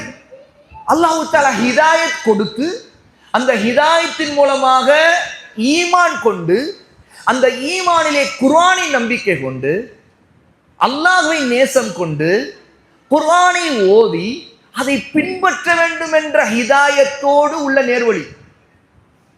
இதிலே இவர்கள் தக்வா உள்ளவர்கள். ஆகவே தக்வா உள்ளவர்கள் அல்லாஹ்வால் தேர்வு செய்யப்பட்டவர்கள். குர்ஆன் மூலமாக நேர்வழி பெற்றவர்கள் அல்லாஹ்விடம் சிறப்பானவர்கள் என்றால் அவருடைய அகீதா சுத்தமாக இருக்கும், அவருடைய தொழுகை சரியாக இருக்கும், அவர்களுக்கு கொடுக்கப்பட்டது எல்லாம் அவர்களுக்கு மட்டுமல்ல மற்றவர்களுக்கு பயனளிக்கும். 3. அடுத்தது, அவர்கள் குர்ஆனை மிக உறுதியாக நம்புவார்கள், நபியையும் நபிக்கு இறக்கப்பட்டதை நம்புவார்கள். அடுத்தது, அவர்கள் நபியாகி முஹம்மதை மட்டுமல்ல, அல்லாஹ் முன்பு அனுப்பப்பட்ட எல்லா நபிமார்களையும் நம்புவார்கள், அவர்கள் இறக்கப்பட்ட எல்லா வேதங்களையும் நம்புவார்கள். அது மட்டுமல்ல, அவர்கள் அல்லாஹ் இறக்கிய வேதத்தில் எல்லா வேதங்களிலும் சொல்லப்பட்ட மறுமையை உறுதியாக நம்புவார்கள். மறுமையின் மீதான நம்பிக்கையில எல்லா விஷயங்களும் நம்புவார்கள், எதையும் மறுக்க மாட்டார்கள். ஆகவே அவர்கள் சொர்க்கத்தை நம்புவார்கள், நரகத்தை நம்புவார்கள், அதனுடைய அல்லாஹ் குர்ஆனில் அதை பற்றி வர்ணித்திருக்கிற அத்தனையும் நம்புவார்கள். ஆகவே இவர்கள் தக்வா உள்ளவர்கள். குர்ஆனை வாசித்தால் நமக்கு தெரியும் நமக்கு தக்வா இருக்கிறதா இல்லையா. குர்ஆனை வாசிப்பதன் மூலமாக தெரியும் தக்வா என்றால் என்ன. குர்ஆனை நம்புவை பின்பற்றுவதன் மூலமாக தக்வா உள்ளவர்கள் எப்படி இருப்பார்கள் என்பது. ஆக குர்ஆன் உள்ள தொடர்பு என்பது அல்லாஹ்வோட உள்ள தொடர்பு. அந்த தொடர்பு எப்படி மாறுகிறது? அல்லாஹ்வுடன் அவனுக்கு தக்வாவோடு நடக்கக்கூடியவர்களாக உள்ள வாழ்க்கையாக அது மாறுகிறது. சூரத்துல் பக்ராவுடைய ஆரம்பத்திலே அல்லாஹ்வால் நேர்வழி காட்டப்பட்ட தக்வாதாரிகளை அல்லாஹ் தேர்வு செய்து சிறப்பித்து சொல்லுகிறான். குர்ஆன் அவர்களுக்கு நேர்வழி காட்டிவிட்டது, ஆகவே தக்வாவோடு இருக்கிறார்கள். சூரத்துல் பக்ராவுடைய நடுவில் வரக்கூடிய ஒரு முக்கியமான வசனம் அல்லாஹ் தஆலா ரமதானை பற்றி சொல்லக்கூடிய வசனம். ஷஹ்ரு ரமதான் அல்லதி உன்ஸில ஃபீஹில் குர்ஆன் ஹுதல் லின்னாஸ் வ பையினாத்தின் மினல் ஹுதா வல் ஃபுர்கான். அல்லாஹ் இந்த வசனத்தில் சொல்லும் பொழுது, இது சூரா அல் பக்ரா 2வது சூராவுடைய 185வது ஆயத். ஷேக் சாலிஹ் அல் ஃபௌசான் நம்முடைய சமகாலத்தில் வாழ்ந்து கொண்டிருக்கிற மிக முக்கியமான ஷேக், கிராண்ட் முஃப்தி. இப்போது அல்லாஹ் தஆலா அவருடைய அந்தஸ்தை இன்னும் உயர்த்தி விட்டாங்க. அல்லாஹ் அக்பர். அவர்கள் இப்போது வாழ்ந்து கொண்டிருக்கிற, இப்போது சவுதி அரேபியாவுடைய மூத்த முஃப்திகளின் தலைவர் அவர்கள் தான் ஷேக் சாலிஹ் அல் ஃபௌசான். நான் இப்போது உங்களுக்கு கொடுத்து கொண்டிருக்கிற இந்த ஆதாரங்கள், இந்த குறிப்புகள் எல்லாமே ஷேக் சாலிஹ் அல் ஃபௌசான் ஹஃபிதஹுல்லாஹ், அல்லாஹ் அவர்களை பாதுகாப்பானாக, அவர்களுடைய ததப்புருல் குர்ஆன் என்கிற உரை. அந்த உரை ஒரு சிறிய புத்தகமாக அரபியிலே வெளிவந்திருக்கிறது. அந்த உரையின் ஆரம்பத்திலிருந்து உள்ள விஷயங்களை அப்படியே நான் உங்களுக்கு சொல்லிக் கொண்டிருக்கிறேன். அவர்கள் சொல்லுகிறார்கள் இந்த உரையிலே, சூரத்துல் பக்ராவை ஆரம்பிக்கும் போது அல்லாஹ் தஆலா நேர்வழியை பற்றி சொல்லும் போது தக்வா உள்ளவர்களுக்கு குர்ஆன் நேர்வழி காட்டும் என்று சிறப்பித்து ஈமான் கொண்டவர்களுக்கு நேர்வழியை சொல்லுகிறான். இது அல்லாஹ் ஈமான் கொண்டவர்களை நேர்வழிக்காக தேர்வு செய்த சிறப்பு. ஒருவர் ஈமான் கொள்ளவில்லை என்றால் கூட முழு மனித சமுதாயத்தில் இருப்பவர்களுக்கும் நேர்வழி காட்டும் என்றால் அவர்கள் ஈமான் கொள்ளாதவர்களாக இருக்கிறார்கள், காபிர்கள். ஆகவே அவர்கள் நேர்வழி பெற்று தக்வா உள்ளவர்களாக மாற வேண்டும் என்றால் அவர்கள் குர்ஆனை தவிர ஒரு வழி இல்லை என்ற அவர்களுக்கு அழைப்பு கொடுக்கும் பொழுது, இங்கே அல்லாஹ் தஆலா ஷஹ்ரு ரமதான், ரமதானுடைய மாதம், அல்லதி உன்ஸில ஃபீஹில் குர்ஆன், எப்படிப்பட்டதென்றால் குர்ஆன் இறக்கப்பட்ட மாதம் என்று சொல்லிவிட்டு அல்லாஹ் இங்கே என்ன சொல்லுகிறான் தெரியுமா? ஹுதல் லின்னாஸ் என்று சொல்லுகிறான். ஹுதல் லில் முத்தகீன். சூரத்துல் பக்ராவுடைய ஆரம்பத்தில் முத்தகீன்களுக்கு நேர்வழி காட்டும், இது முஃமின்களுக்கு. ஆனா மனிதர்கள் என்று பொதுவாக சொல்லும் போது அதுல காஃபிர்கள் இருக்கிறார்கள். அந்த காஃபிர்கள் முஃமின்களாக ஆக வேண்டும் என்றால் தக்வாதாரிகளாக ஆக வேண்டும் என்றால் அவர்களுக்கு நேர்வழி காட்டக்கூடியதாகவும் இது குர்ஆன் இருக்கிறது.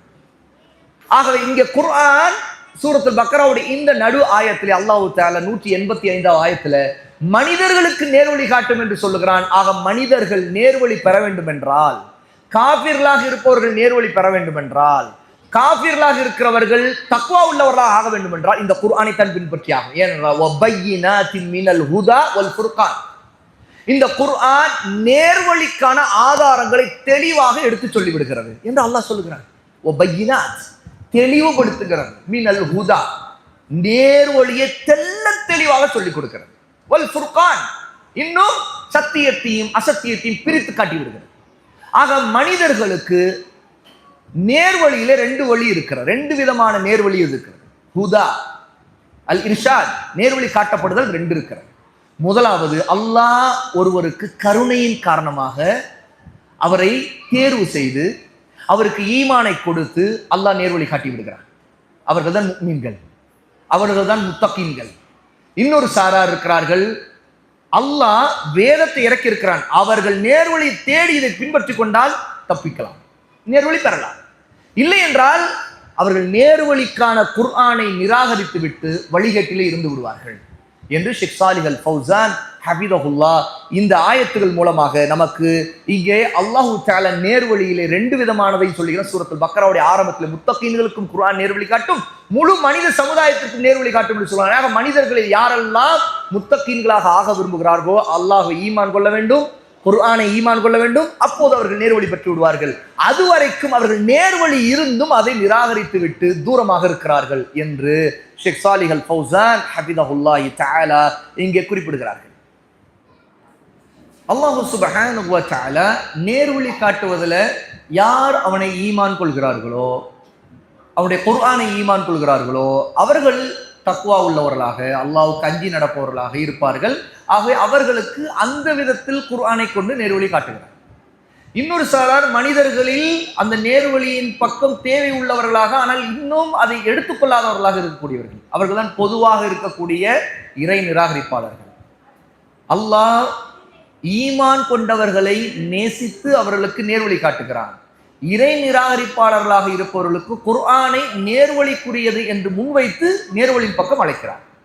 குர்ஆனை அல்லாஹ் வர்ணிக்கும் போது இன்னொரு இடத்திலே சொல்லுகிறான், இன்ன ஹாதல் குர்ஆன யஹ்தி லில்லதி ஹிய அக்வம், நிச்சயமாக இந்த குர்ஆன் மிக நேரான, சரியான, நீதியான பாதையின் பக்கம் நேர்வழி காட்டுகின்றது. வயுபஷ்ஷிருல் முஃமினீன், அல்லாஹ்வை நம்பிக்கை கொண்ட முஃமின்களுக்கு நல்ல செய்தி சொல்லுகின்றது. அல்லதீன யஅமலூன ஸ்ஸாலிஹாத்தி அன்ன லஹும் அஜ்ரன் கபீரா, அந்த முஃமின்கள், அல்லாஹ்வை நம்பிக்கை கொண்டவர்கள், அவர்கள் சாலிஹான நல்ல அமல்களை செய்வார்கள், அவர்களுக்கு மகத்தான மிகப்பெரிய கூலி உண்டென்று அல்லாஹ் நற்செய்தி சொல்லுகிறான். وَأَنَّ الَّذِينَ لَا يُؤْمِنُونَ بِالْآخِرَةِ, ஆனால் எவர்கள் மறுமையை, ஆகிராவை, இறுதி நாளை நம்பிக்கை கொள்ளாமல் அதை நிராகரித்துக் கொண்டிருக்கிறார்களோ, அஅதத்னா லஹும் அஸாபன் அலீமா, அவர்களுக்கு கடுமையான வலி தரக்கூடிய, வேதனை தரக்கூடிய தண்டனையை அவன் தயார்படுத்தி வைத்திருக்கின்றான் என்று அல்லாஹ் சொல்கிறான். ஆகவே முஃமின்களுக்கு நேர்வழி கொடுத்து சொர்க்க நற்செய்தி சொல்லி அல்லாஹ் தஆலா அவர்களுக்கு மகத்தான கூலியை வைத்திருக்கிறான். இது குர்ஆனின் மூலம் நடக்கிறது. ஆனால் யார் இந்த அல்லாஹ்வின் நேர்வழியை நிராகரித்து விட்டிருக்கிறார்களோ அவர்களுக்கு மிகப்பெரிய கடுமையான வழி தரக்கூடிய வேதனையை தயார்படுத்தி வைத்திருக்கிறான் என்று சொல்லுகிறார். இது சூரா பனி இஸ்ராயில் 17வது சூராவுடைய 9, 10 2 ஆயத்துகளில் அல்லாஹ் தஆலா குர்ஆன் என்பது அக்வம், இது நேர்வழியை, நீதியை, சரியான சீரான பாதையை காட்டக்கூடியது என்று இங்கே வர்ணிக்கிறார். இன்னொரு இடத்திலே அல்லாஹ் தஆலா குர்ஆனை ரூஹ், உயிர் என்று சொல்லியிருக்கிறார், ஆன்மா என்று சொல்லியிருக்கிறார். وَكَذَلِكَ أَوْحَيْنَا إِلَيْكَ رُوحًا مِنْ أَمْرِنَا, அல்லாஹ் தஆலா சூரா அஷ்-ஷூரா 42வது சூராவுடைய 52வது ஆயத், நபி ஸல்லல்லாஹு அலைஹி வஸல்லம் அவர்களை பார்த்து சொல்கிறார், நபியை இப்படித்தான் உங்களுக்கு வஹ்யை நாம் இறக்கினோம். இந்த வஹ்யின் மூலமாக ரூஹை இறக்கினோம். மின் அம்ரினா, நம்முடைய கட்டளையின் அடிப்படையிலான ரூஹை இறக்கினோம், உங்களுக்கு இறக்கினோம் என்று சொல்கிறார். இங்கே குர்ஆனை அல்லாஹ் ரூஹ், ஆன்மா என்று சொல்கிறார். அதோ இந்த ஆன்மா என்பது குர்ஆனுக்கு சொல்லப்பட்டிருக்கிற வர்ணிப்பு. அல்லாஹ் தஆலா குர்ஆனை உயிர் என்று சொல்லியிருக்கிறான். இந்த உயிர் என்பது உள்ளத்திற்கு, கல்பிற்கு உயிராக இருக்கக்கூடியது. ஏனென்றால் குர்ஆன் காட்டக்கூடிய நேர்வழி உள்ளத்திற்கு உயிரை கொடுக்கிறது. ஒருவருடைய வாழ்க்கையில் குர்ஆனுடைய நேர்வழியை, அந்த உயிரை அவர் பெற்றுக்கொண்டார், அதை அடைந்து விட்டால் அவருடைய வாழ்க்கை உண்மையிலேயே அவருடைய உயிர் அவருடைய உடம்பில் இருக்கிற உயிரை விட மிகச்சிறந்ததாக அவருடைய உள்ளத்தில் இருக்கின்ற உயிரை கொண்டு அவர் நேரான பாதையை அடைந்து கொள்கிறார். ஆக இந்த உள்ளத்திற்கென்று உயிர் இருக்கிறது. அந்த உயிர் குர்ஆன் மூலமாக கொடுக்கப்படுகிறது. எந்த உள்ளத்திற்கு, இதயத்திற்கு இந்த குர்ஆனுடைய உயிர், குர்ஆன் என்ற உயிர் இல்லையோ, அந்த உயிரை எடுத்துக்கொள்ளவில்லையோ, அது செத்துப்போன உள்ளம். அந்த கல்பு நேர்வழி இல்லாத உள்ளம். அந்த உயிர் இல்லாதது, உடம்பிலே உயிர் இல்லாவிட்டால் எப்படி அந்த உடம்புக்கு மரியாதை இல்லாமல் ஆகிவிடுமோ, அதுபோலத்தான் அந்த இதயத்திற்கு அல்லாஹ்விடம் மரியாதை இருக்காது. உடம்பிலே உயிர் இல்லாவிட்டால் எப்படி உடம்புடைய உறுப்புகள் செயல்படாதோ, அதுபோல குர்ஆனுடைய உயிர் இந்த இதயத்திற்கு இல்லாவிட்டால் இந்த இதயம் சரியான பாதையிலே நடக்காது, இயங்காது. இந்த உடம்பின் உயிர் எப்படி ஒரு உடலுடைய உறுப்புக்கு தேவையான சக்தியை கொடுக்கிறதோ, அதுபோல இதயத்திற்கு தேவையான நேர்வழியின் சக்தியை, சத்தியத்தை பின்பற்றக்கூடிய சக்தியை அல்லாஹு தஆலா குர்ஆன் என்ற உயிர் மூலமாக, ரூஹ் மூலமாக கொடுக்கிறார். ஷேக் சாலிஹ் அல் ஃபௌசான் ஹஃபிதஹுல்லாஹ் அவர்கள் சொல்லுகிறார்கள், குர்ஆனுடைய ரூஹ், அதாவது குர்ஆன் என்ற உயிர், இந்த ஆன்மா கொடுக்கப்பட்ட பிறகுதான் இதயத்திற்கு சத்தியம் கிடைக்கிறது, நேர்வழி கிடைக்கிறது, ஆதாரம் கிடைக்கிறது. இந்த இதயத்திற்கு அல்லாஹ்வை பற்றி அச்சம் கிடைக்கிறது, தக்வா கிடைக்கிறது. இந்த இதயத்திற்கு விழிப்புணர்வு ஏற்படுகிறது. இந்த இதயம் அல்லாஹ்வை நேசிக்கிறது. இந்த இதயம் அல்லாஹ்வை நோக்கி இருக்கிறது. இந்த இதயம் அல்லாஹ்வை பெருமைப்படுத்துகிறது, புகழ்கிறது. எப்போது இந்த உயிர், இந்த குர்ஆனுடைய உயிர் இதயத்திற்கு இல்லாமல் போய்விடுகிறதோ, அப்போ இதயம் செத்து போய் அது என்ன ஆகிறது என்று கேட்டால், உடம்பிலே உயிர் இல்லாவிட்டால் அந்த உடம்பு எப்படி அழுகி போகிறதோ அது போல ஒரு நாற்றம் பிடித்த இதயமாக அது மாறிவிடுகிறது. அந்த இதயம் ஒரு வழிகேடுகளை கொண்ட இதயமாக மாறிவிடுகிறது. குஃப்ரும் ஷிர்க்கும் அந்த இதயத்திலே வந்து குடிகொள்கிறது. நிஃபா, நயவஞ்சகத்தனம் அந்த இதயத்திலே குடிகொள்கிறது. பாவங்கள் அந்த இதயத்தை ஆக்கிரமிக்கிறது. ஆக குர்ஆனுடைய உயிர் ரூஹ் இறங்கிவிட்டால், அந்த உயிரோடு அது வலுவாக இருந்தால், அது தௌஹீதை கொண்டு, சுன்னாவை கொண்டு உயிர் பெற்று விடுகிறது என்று ஷேக் சாலிஹ் அல் ஃபௌசான் ஹஃபிதஹுல்லாஹ் இங்கே நமக்கு சொல்லுகிறார்கள். ஆக இதை சொல்லி இதன் மூலமாக ரெண்டு விதமான வாழ்க்கை இருக்கிறது, ரெண்டு விதமான மரணம் நமக்கு இருக்கிறது என்று சொல்கிறார். ஒரு வாழ்க்கை, ஒரு மரணம் என்பது உடம்புக்குரியது. ஆக இப்போது நம்முடைய உடம்பிலே ரூஹ் இருக்கிறது. ஆகவே நமக்கு ஹயாத், வாழ்க்கை இருக்கிறது. இந்த உடம்பில் இருக்கக்கூடிய ரூஹ் எடுக்கப்பட்டு விட்டால் இந்த உடம்புக்கு மரணம் வந்து விடுகிறது. அது வெறும் பிணம், அது ஒரு மையித். இது ஒரு விதமான உயிர் மரணம், அதாவது வாழ்க்கை மரணம். இது உடம்புக்குரியதுதான். இன்னொரு வாழ்க்கை மரணம் இருக்கிறது, அது இதயத்திற்குரியது. இதயத்திற்கு குர்ஆனுடைய உயிர் கொடுக்கப்பட்டு விட்டால் அது இதயத்திற்கான வாழ்க்கை. இதயத்திற்கு குர்ஆனுடைய உயிர் இல்லாமல் போய்விட்டால், அது எடுக்கப்பட்டு விட்டால், நேர்வழி இல்லாமல் போய்விட்டால் அது இதயத்திற்கான மரணம் என்று சொல்லுகிறார். ஆகவேதான் ஒவ்வொரு மனிதருக்கும், ஒவ்வொரு ஜின்னுக்கும் ரெண்டு விதமான வாழ்க்கை, ரெண்டு விதமான மரணம் இருக்கிறது. நாம் ஈமான் கொண்டவர்களாக குர்ஆனுடைய ரூஹை, அதாவது குர்ஆன் என்ற உயிரை பெற்றுக்கொண்டால் அதுதான் இதயத்திற்கு இருக்கின்ற வாழ்க்கை. இதயத்தோடு இருக்கின்ற மனிதன், அந்த முஃமின், அவருடைய உடம்பிலே உயிரும் இருந்து இதயத்திற்கும் உயிரும் இருக்கிற ரெண்டு வாழ்க்கையும் அவருக்கு இருக்கிறது. ஆனால் ஒரு இறை நிராகரிப்பாளன் அல்லது குர்ஆனை கொண்டு உயிர் பெறாதவனாக ஒருவன் இருந்தால் அவனுடைய உடம்பிலே உயிர் இருந்தாலும் கூட அவனுடைய இதயம் செத்து விட்டது. ஆகவே அவன் உடம்பு சாவதற்கு முன்பு அவருடைய இதயம் செத்து விட்டது என்று ஷேக் சாலிஹ் அல் ஃபௌசான் ஹஃபிதஹுல்லாஹி தஆலா இங்கே நமக்கு இது புரிய வைக்கிறார்கள். ஆகவே குர்ஆன் ஒரு ரூஹ் என்று அல்லாஹ் சொல்லுவதை கொண்டு அந்த ரூஹை அல்லாஹ் இந்த பூமிக்கு இறக்கி முஃமின்கள் இதை எடுத்துக்கொள்ளும் போது அவருடைய கல்வுக்கு அந்த உயிர் கிடைத்து விட்ட பிறகு அவருடைய உள்ளத்தில் உள்ளதெல்லாம் நன்மையாக மாறும். அவர்கள் குர்ஆனுடைய நேர்வழியின் காரணமாக நல்ல உயிர் உள்ளவர்களாக, அதாவது இதயத்தாலும் உடலாலும் உயிர் உள்ளவர்களாக இருப்பார்கள். இந்த வாழ்க்கை அவர்களுக்கு இந்த உலகத்தில் முடிந்து விட்டால் கூட, எப்படி உடம்பிலே இருக்கக்கூடிய உயிர் அல்லாஹ் எடுத்து மலக்குல் மௌத் வந்து நாம் மையத்தாக ஆகிவிட்டால் கூட இந்த இதயம் குர்ஆனுடைய ரூஹ் கொண்டிருப்பதால் அது கடைசியில் சொர்க்கத்திற்கு போகக்கூடியதாக ஆகிறது. ஆகவே இந்த உடம்பும் நாளைக்கு அல்லாஹ் உயிர் கொடுத்து எழுப்பிய பிறகு குர்ஆனுடைய ரூஹாக உயிராக இந்த இதயம் வாழ்ந்ததால் அது சொர்க்கத்திற்கு போய் வாழக்கூடியதாக மாறிவிடுகிறது. ஆகவே இரண்டு உயிரும் முக்கியம். இதயத்திற்கான உயிரும் முக்கியம், உடலுக்கான உயிர் முக்கியம். அது வாழ்வதற்கு தேவை. ஆனால் அது இந்த உலகத்தில் விஷயத்தில் தான். ஒரு மனிதன் இந்த உலகத்திலே நேர்வழியின் குர்ஆனுடைய உயிரை பெற்று இருந்து அவனுக்கு மரணம் கொஞ்ச காலத்திலே வந்துவிட்டால் கூட அவன் இந்த உலகத்தில் வேண்டுமென்றால் வாழாமல் இருந்திருக்கலாம். ஆனால் அவனுக்கு ஒரு நஷ்டம் இல்லை. அவன் குர்ஆன் என்ற ரூஹை அவனுடைய கல்வி பெற்றுக் கொண்டிருந்ததால் அவன் சொர்க்கத்தில் நிலையாக வாழக்கூடிய வாழ்க்கையை பெற்று விடுவான் என்று ஷேக் சாலிஹ் அல் ஃபௌசான் ஹஃபிதஹுல்லாஹி தஆலா இந்த ஆயத்தை விளக்கும் போது மிக அழகாக நமக்கு இந்த விஷயத்தை விளக்குகிறார்கள். இன்னொன்று, அல்லாஹ் தஆலா குர்ஆனை ரூஹ் என்று சொன்னது மட்டுமல்ல, நூர் என்றும் சொல்லியிருக்கிறார். நூர் என்று சொன்னால் வெளிச்சம். இந்த உலகத்தின் வெளிச்சம் ஒரு மனிதனுக்கு தேவைப்படும் போது அவன் அதை இழந்து நின்றால் அவன் தடுமாறுவான் என்ற இருட்டிலே கடப்பான். இந்த இருட்டின் காரணமாக அவன் வேலைகளை செய்ய முடியாது. ஏன்னா அவனுக்கு கண்ணுக்கு முன்னே எது இருக்கிறது என்று தெரியாது.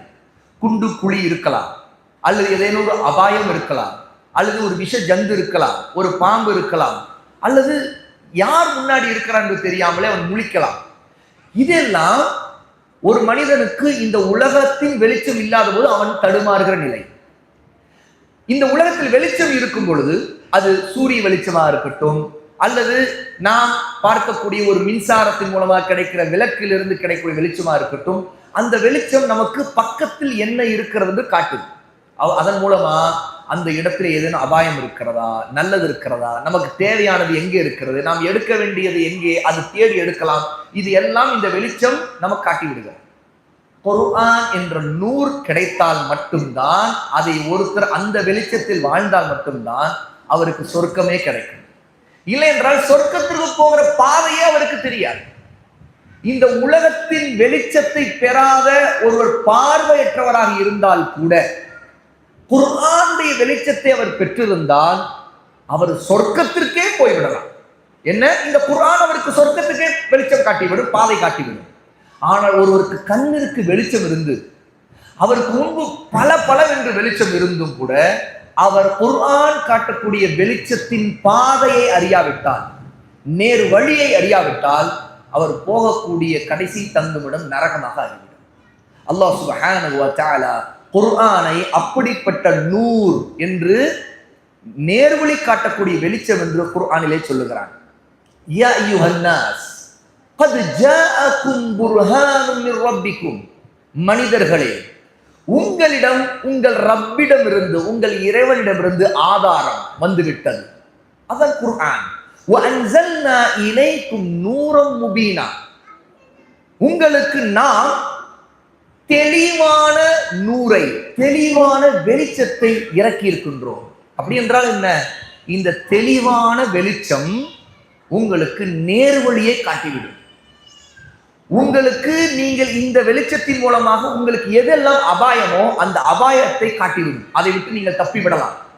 அந்த அபாயங்கள், வழிகேடுகள், பாவங்கள், ஷிர்க், குஃபுர், நிஃபாக், இதிலிருந்து தப்பிவிடலாம்.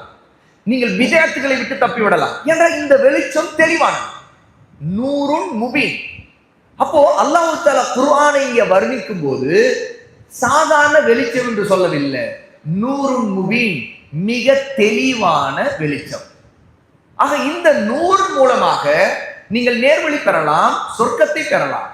فَأَمَّا الَّذِينَ آمَنُوا بِاللَّهِ وَاعْتَصَمُوا بِهِ, அல்லாஹ்வை ஈமான் கொண்டிருக்கிறார்களே அவர்கள் அல்லாஹ்வை கொண்டு நம்பிக்கை கொண்டு அவனை பற்றி பிடித்துக் கொண்டால், அவனுடைய நம்பிக்கையை பற்றி பிடித்துக் கொண்டால், فَسَيُدْخِلُهُمْ فِي رَحْمَةٍ مِّنْهُ, அவர்களை அவனுடைய கருணையின் பக்கம் வழி நடத்தி அந்த கருணைக்குள் நுழைய செய்து விடுவான். وَفَضْلٍ وَيَهْدِيهِمْ إِلَيْهِ صِرَاطًا مُسْتَقِيمًا, இன்னும் அவர்களுக்கு தன்னுடைய அருட்கொடைகளையும் கொடுத்து அவர்களுக்கு நேர்வழி காட்டி தன் பக்கம் வரக்கூடிய வழியை காட்டி நேரான பாதையில் அவர்களை வழி நடத்தி விடுவார். ஆக இந்த வெளிச்சம் குர்ஆன் என்ற நூறுன் முபீன் ஒருவரை அல்லாஹ்வுடைய கருணையின் பக்கம் கொண்டு போகக்கூடிய வெளிச்சம், அவருடைய அருட்கொடைகள் பக்கம் கொண்டு போகக்கூடிய வெளிச்சம், இன்னும் அஸ்ஸிராத்துல் முஸ்தகீம் என்கிற நேரான பாதைக்கான வெளிச்சம் என்று அல்லாஹ் தஆலா சொல்கிறார். இந்த வெளிச்சத்தை அடைவதற்கு என்ன வழி? அல்லாஹ்வை பற்றி பிடிக்க வேண்டும், அல்லாஹ்வுடைய நேர்வழியை பற்றி பிடிக்க வேண்டும், குர்ஆனை பற்றி படிக்க வேண்டும். என்றால் இங்கே அல்லதீன ஆமனு பில்லாஹி, அவர்கள் அல்லாஹ்வை கொண்டு நம்பிக்கை கொள்வார்கள், வஅதஸமு பிஹி, அல்லாஹ்வை கொண்டு பற்றி பிடித்துக் கொள்வார்கள். இங்கு அல்லாஹ்வை பற்றி பிடிப்பது என்பது அவருடைய குர்ஆனை, அவருடைய நபியின் சுன்னாவை பற்றி பிடிப்பது. ஏன்? அல்லாஹ் தஆலா இன்னொரு ஆயத்திலே சூரா ஆல் இம்ரான் 3வது அத்தியாயத்துடைய 103வது வசனத்தை சொல்லுகிறார். அல்லாஹ் தஆலா வஅதஸிமு பிஹபிலில்லாஹி ஜமீஆ வலா தஃபர்ரகு என்று சொல்லுகிறார். நீங்கள் அனைவரும் ஒன்று சேர்ந்து அல்லாஹ்வின் கயிறை பற்றி பிடியுங்கள், பிரிந்து விடாதீர்கள் என்று சொல்லுகிறார். பிரிவினை ஏன் வரும்? அல்லாஹ்வின் கயிறை பற்றி பிடிக்காமல் இருந்தால் வரும். இது ஒன்று. இரண்டாவது, ஒற்றுமைக்கு என்ன வழி? அல்லாஹ்வின் கயிறை பற்றி பிடிக்க வேண்டும். மூன்றாவது, அல்லாஹ்வின் கயிறு எது? வானத்திலிருந்து இறக்கப்பட்டது. ஆக அந்த கயிறு கண்ணுக்கு தெரிகின்ற கயிறு அல்ல, அது அல்லாஹ் தஆலா வஹி என்கிற மறைவான முறையில் இறக்கிய கயிறு. அதுதான் அல் குர்ஆன், அதுதான் கிதாபுல்லாஹ், அவருடைய வார்த்தைகள், அவருடைய வேதம். அதுதான் அதை விளக்கிய நபியின் சுன்னா. ஏன்னா அல்லாஹ்வுடைய கயிறு என்பது அல் குர்ஆன் அஸ் சுன்னா. யார் ஒருத்தர் அல்லாஹ்வின் கயிறை ஹபிலுல்லாஹ்ங்கிற அதை பற்றி பிடிக்கிறாரோ அவர்தான் பிரிவினையில் விழமாட்டார். யார் ஒருத்தர் அதை பற்றி பிடிப்பதில் விலகுகிறாரோ அவர் பிரிவினையில் விழுவார், வழிகேட்டிலே விழுவார், ஷிர்க், குஃப்ர், பித்அத், தலாலத், வழிகேடுகள் அத்தனையில் விழுவார், மன இச்சையிலே விழுவார், பாவங்களில் விழுவார். ஆனால் அல்லாஹ்வின் கயிறை பற்றி பிடித்து சுன்னா, குர்ஆனின் சுன்னாவை பற்றி பிடித்தால் அவர் அல்லாஹ்வை பற்றி பிடித்தவர். என்றால் அந்த கயிறு யார் இறக்கியது? அல்லாஹ் சுப்ஹானஹு வ தஆலா.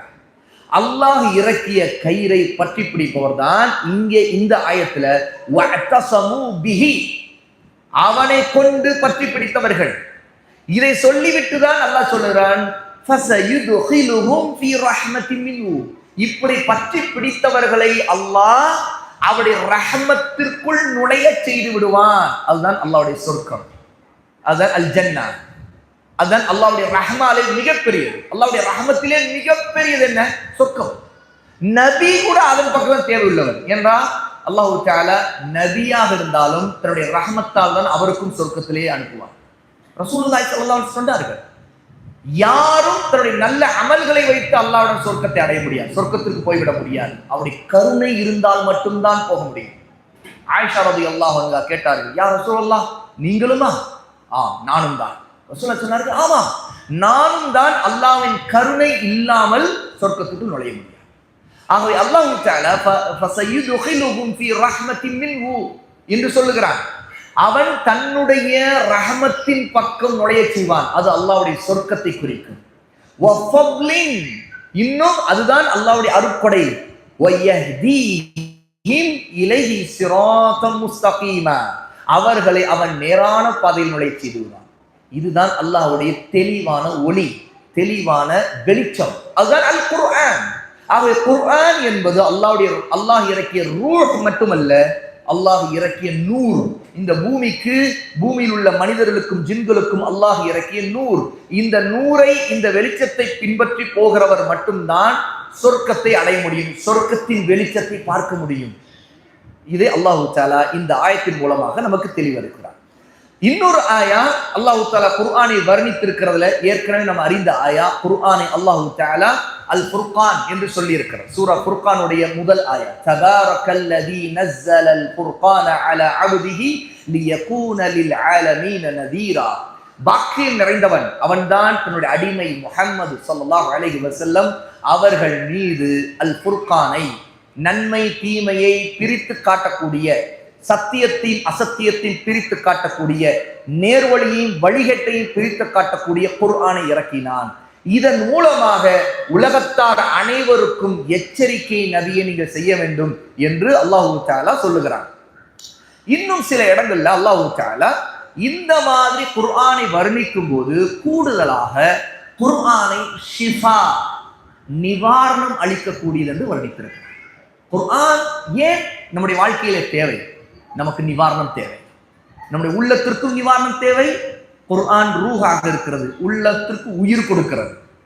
உயிர் கொடுக்கப்பட்ட உள்ளம் குர்ஆனோடு தொடர்பிலே இருந்தால்தான் நோயிலிருந்து பாதுகாக்கப்படும். இல்லை என்றால் எப்போதெல்லாம் குர்ஆனுடைய தொடர்பை விட்டு ஒரு உள்ளம் விலகுகிறதோ, குர்ஆனை மறக்கிறதோ, குர்ஆனுடைய நேர்வழியில் உயிர் இல்லாமல் ஆகிவிடுகிறதோ, அப்பொழுது அந்த உள்ளம் செத்து போய்விடும், அல்லது சாவதற்கு முன்பு நோயாளியாக அந்த உள்ளம் இருக்கும்.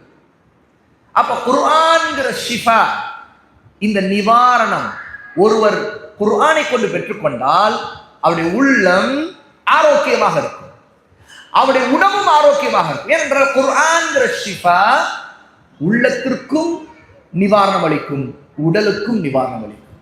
அல்லாஹ் சுப்ஹானஹு வ தஆலா குர்ஆனுடைய சூரா யூனுஸ் 10வது சூராவுடைய 57வது ஆயா சொல்லுகிறான், யா அய்யுஹன் நாஸ் قد جاءتكم موعظة من ربكم. மனிதர்களே, உங்கள் இறைவனிடமிருந்து உங்களுக்கு அழகான உபதேசம் வந்துவிட்டது, அறிவுரை வந்துவிட்டது. மௌஇதா, குர்ஆனை அல்லாஹ் தஆலா இங்கே அறிவுரை என்று சொல்லுகிறார். மௌஇதா என்று சொன்னால் அறிவுரை. ஆகவேதான் இந்த அறிவுரையை கொண்டுதான் மக்களை அழைக்க வேண்டும். அத்-தஅவத்து இலல்லாஹ், அல்லாஹ்வின் பக்கம் மக்களை அழைப்பது என்பது இந்த அறிவுரையை கொண்டு அழைக்க வேண்டும். ஆகவேதான் நபி ஸல்லல்லாஹு அலைஹி வஸல்லமுக்கு அல்லாஹ் சொல்கிறான், சூரா அன்-நஹல் 16வது சூராவுடைய 125வது ஆயா, தாவாவை பற்றி அடிப்படை ஆயா. தாவானா என்ன என்று விளக்கக்கூடிய ஆயா. உதுஉ இலா சபீலி ரப்பிக பில் ஹிக்மதி வல் மௌஇதத்தில் ஹஸனா. நபியே, உங்கள் இரட்சகன் பக்கம், உங்கள் இறைவனின் பக்கம் அழையுங்கள்.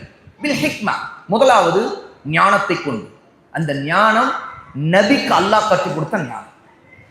நம்முடைய அறிவுக்கு தோன்றுவதெல்லாம் ஞானம் அல்ல, நம்முடைய அறிவுக்கு தோன்றுவதெல்லாம் ஞானம் அல்ல, நபியின் அறிவுக்கு கொடுக்கப்பட்டது ஞானம். அவை நபி ஸல்லல்லாஹு அலைஹி வஸல்லம் எப்படி தாவாவை செய்தார்களோ அது போலத்தான் தாவா செய்யப்படும். பிதஅத்தான, நம்முடைய மன இச்சைக்கு பட்டது, நமக்கு சரி என்று தோன்றுவது, அல்லது உலகம் மாறிவிட்டது என்று, காட்சி மாறிவிட்டது என்று நினைத்த மாதிரியான தாவாவை, பல பிதஅத்தான வழிமுறைகளை கடைபிடிப்பது ஹராம். ஏன்னா பிதஅத் ஹராம், எல்லா பிதஅத்தும் வழிகேடு. அது தாவா என்கிற மார்க்கத்தை பிரச்சாரம் செய்யும் போது கூட அந்த மார்க்கத்தை பிதஅத்தான வழியிலே செய்தால் அது ஒரு வழிகேடு. ஏனென்றால் அது மார்க்கத்தை சொல்லுவதல்ல, மார்க்கத்தை தவறாக கொண்டு போய் சேர்ப்பது. மார்க்கத்திற்கு வடிவம் கொடுக்கும் போது தவறான ஒன்றை இதுவும் மார்க்கம் என்று காட்டுவது. ஆகவே தாவா என்ற மார்க்கத்தை சொல்லும் போது கூட அந்த வழிமுறை மார்க்கத்துக்கு முரணான பிதஅத்தான வழிமுறையாக இருந்தால் அது ஹராம். நபி ஸல்லல்லாஹு அலைஹி வஸல்லம் உடைய வழிமுறையில் செய்ய வேண்டும். நபி ஸல்லல்லாஹு அலைஹி வஸல்லமுக்கு அல்லாஹ் தஆலா கற்றுக் கொடுத்த ஹிக்மாவை கொண்டு செய்ய வேண்டும். இதுதான் உதுஇ இலா சபீலி ரப்பிக பில் ஹிக்மா. நபியே, உங்கள் இறைவனின் பாதையின் பக்கம் அழையுங்கள். பில் ஹிக்மா, ஹிக்மத்தை கொண்டு அழையுங்கள். ஹிக்மத்தோடு மட்டும் நிறுத்தவில்லை அல்லாஹ் சுப்ஹானஹு வ தஆலா. வல் மௌஇதத்துல் ஹஸனா. வல் மௌஇதத்துல் ஹஸனா என்று சொன்னால் மிக அழகான அறிவுரையை கொண்டு அழையுங்கள் சொல்றார். அந்த அறிவுரை என்ன? அல் குர்ஆன். அதுக்கு ஆதாரம் என்ன?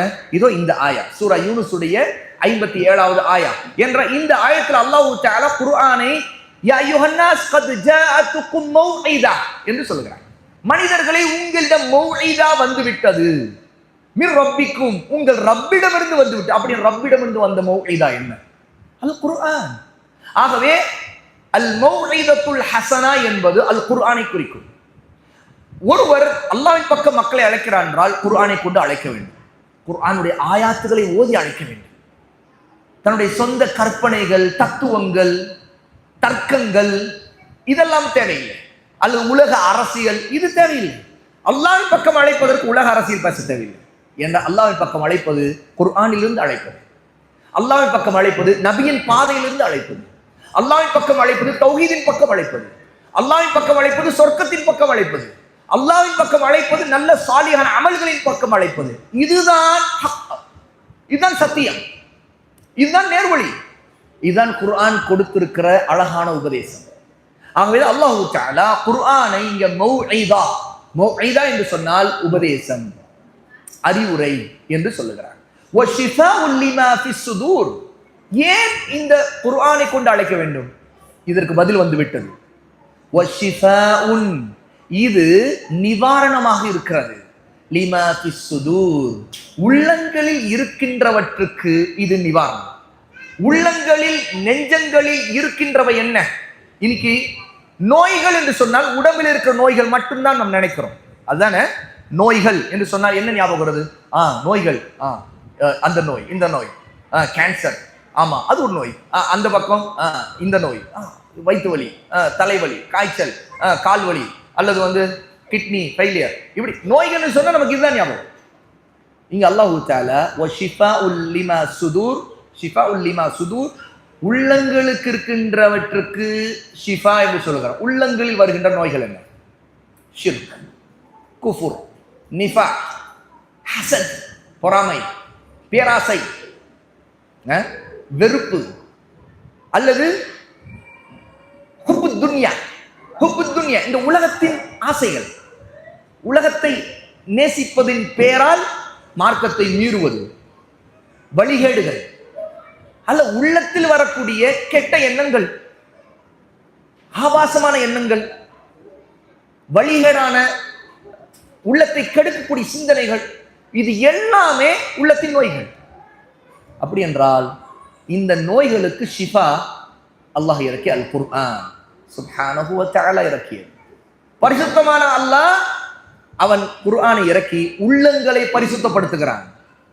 ஆகவேதான் வஷிஃபாஉல் லிமா ஃபிஸ் சுதூர் வ ஹுதன் வ ரஹ்மத்துல் லில் முஃமினீன். ஷிஃபா என்று மட்டும் சொன்னதில்லை, அல்லாஹ் சொல்கிறான் வ ஹுதா, இது நேர்வழி, வ ரஹ்மா, இது கருணை, அல்லாஹ்வின் கருணை. யாருக்கு? லில் முஃமினீன், அல்லாஹ்வை ஈமான் கொண்ட மக்களுக்கு. ஆகவே அல்லாஹ்வை ஈமான் கொண்டவர்கள் அல்லாஹ்வுடைய குர்ஆனை ஈமான் கொண்டு அவனுடைய குர்ஆனை மௌஇதாவாக அறிவுரையாக ஈமான் கொண்டால், அந்த அறிவுரையை ஏற்றுக்கொண்டால், அந்த அறிவுரையை பின்பற்றினால் அவருடைய உள்ளங்களிலே இருக்கக்கூடிய நோய்களை எல்லாம் அது நீக்கிவிடும். இது ஷிஃபாவாக இருக்கும். இந்த ஷிஃபா கிடைப்பதால் நேர்வழி கிடைக்கும். வஹுதன், அல்லாஹ் அடுத்த வார்த்தையிலே ஹுதா என்று சொல்லுகிறார். இந்த ஹுதா கிடைப்பதை கொண்டு அல்லாஹ் தஆலா முஃமின்களுக்கு ரஹ்மாவாக குர்ஆனை ஆக்கிவிட்டார். ஆகவேதான் இந்த ஒரு ஆயத்தில் அல்லாஹ் தஆலா குர்ஆனை மௌஇதா, ஷிஃபா, ஹுதா, ரஹ்மா 4 வர்ணனைகளை கொண்டு வர்ணிக்கிறார்.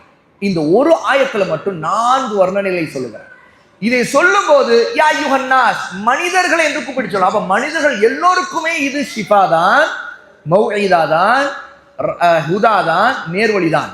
ஆனால் இந்த நேர்வழி அல்லாஹ் யாருக்கு காட்டுகிறான்னு, யார் தன்னுடைய தனிப்பட்ட கருணை அடைகிறார்கள் அவர்கள். ஆகவேதான் வ ரஹ்மத்துல் லில் முஃமினீன் என்று சொல்கிறார். முஃமின்களுக்கு கருணையாக ஆகிவிடுகிறது.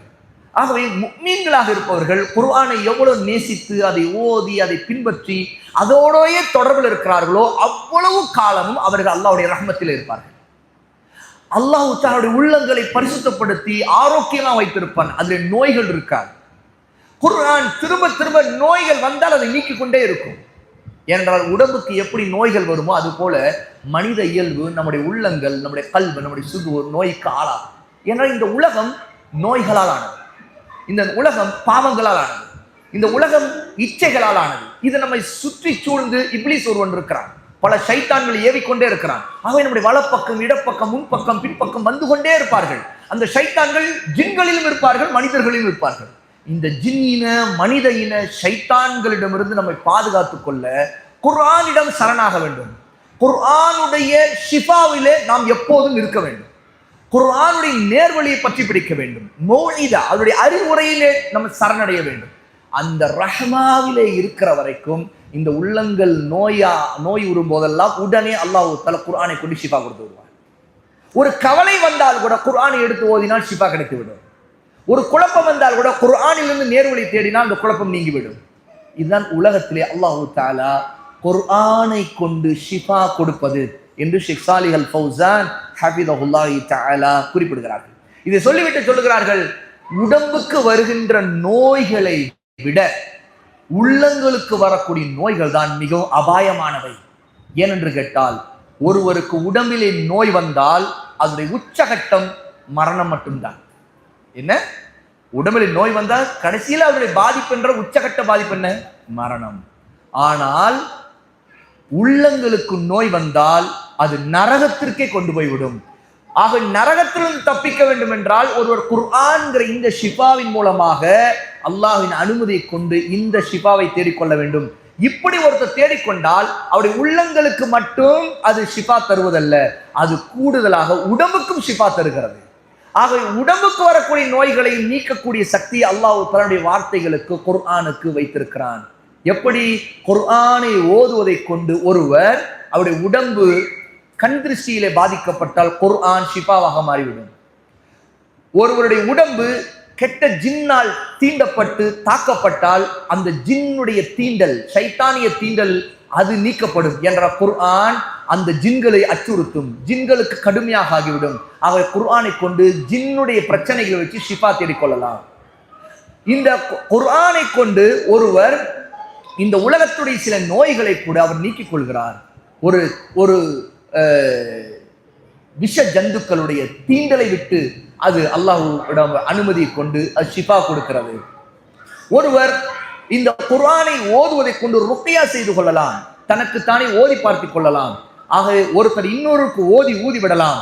அல்லாஹு தஆலா ஒருத்தருடைய ஈமான் தக்வாவை கொண்டு அவருடைய ஓதுதலுக்கு அவருடைய வார்த்தைகளிலே அல்லாஹ்வுடைய வார்த்தைகள் அது ஈமானோடும் ஷிஃபாவை நாடியும் துஆவோடும் ஓதும் பொழுது அல்லாஹ்வுடைய அனுமதியை கொண்டு ஒருவருக்கு உடம்புக்கு அல்லது ஜின்னால் வரக்கூடிய எந்த நோய்களாக இருந்தாலும் அதையும் அல்லாஹ் குர்ஆனை கொண்டு ஷிஃபா கொடுத்து விடுகிறான். ஆகவே குர்ஆனை கொண்டு உள்ள ஷிஃபா என்பது அது உள்ளங்களுக்கும் ஷிஃபா, அது உடம்புக்கும் ஷிஃபாவாக இருக்கிறது என்று ஷேக் சாலிஹ் அல் ஃபௌசான் ஹஃபிதஹுல்லாஹி தஆலா இந்த இடத்திலே குறிப்பிடுகிறான். ஆக இதன் மூலமாக குர்ஆனை அல்லாஹ் பல விதத்தில் வர்ணித்து அதை ஷிஃபா என்று சொல்லியும் நமக்கு சொல்லியிருக்கிறான். ஆக இந்த ஆதாரங்கள் எல்லாம் குர்ஆனோடு உள்ள நம்முடைய தொடர்பு எவ்வளவு வலுவாக இருக்க வேண்டும் என்பதை உணர்த்துகிறது. குர்ஆனுடைய ஆயத்துகள் மூலமாகவே குர்ஆன் அல்லாஹ்வுடைய வார்த்தைகள் மூலமாக நமக்கு நேர்வழியை காட்டுகிறது. அல்லாஹ்வுடைய வார்த்தைகளை யார் பற்றி பிடிக்கிறாரோ அவர் நேர்வழியை பெறுவார், ஒளியை பெறுவார், ஷிஃபாவை பெறுவார், சிறந்த அறிவுரையை பெறுவார், ரஹ்மத்தை பெறுவார். அவர்தான் எல்லா காலகட்டத்திலும் அவர் அல்லாஹ்விடம் சொர்க்கத்தை அடைவதற்கு தகுதியானவராக ஆகுவார். அவர்தான் தக்வாவை பெறுவார், அவர்தான் ஈமானை சரியாக பெறுவார் என்ற எல்லா ஆதாரங்களும் நாம் இதுவரைக்கும் பார்த்த ஆயாத்துகள் மூலமாக தெரிந்து கொள்கிறோம். அல்லாஹ் சுப்ஹானஹு வ தஆலா குர்ஆனோடு உள்ள நம்முடைய தொடர்பை வலுப்படுத்துவானாக. அதிகமாக அதை சரியாக நேர்த்தியாக ஓதக்கூடியவர்களாக, தினசரி அதிலே தொடர்புள்ளவர்களாக, ஓதுவது மட்டுமல்ல அதை சரியாக விளங்குவதற்கு அஹ்லு சுன்னா அறிஞர்கள், உலமா, மூத்த அறிஞர்கள், கிபாருல் உலமா, மூத்த கல்வியாளர்கள் அதை எப்படி விளக்கியிருக்கிறார் என்ற தஃப்சீரை அறிந்து அதை அமலும் செய்யக்கூடியவர்களாக அல்லாஹு தஆலா நம் அனைவரையும் ஆக்குவானாக. வ ஆகிரு தஅவானா அனில் ஹம்துலில்லாஹி ரப்பில் ஆலமீன். வஸ்ஸலாமு அலைக்கும் வரஹ்மத்துல்லாஹி வபரகாத்துஹு.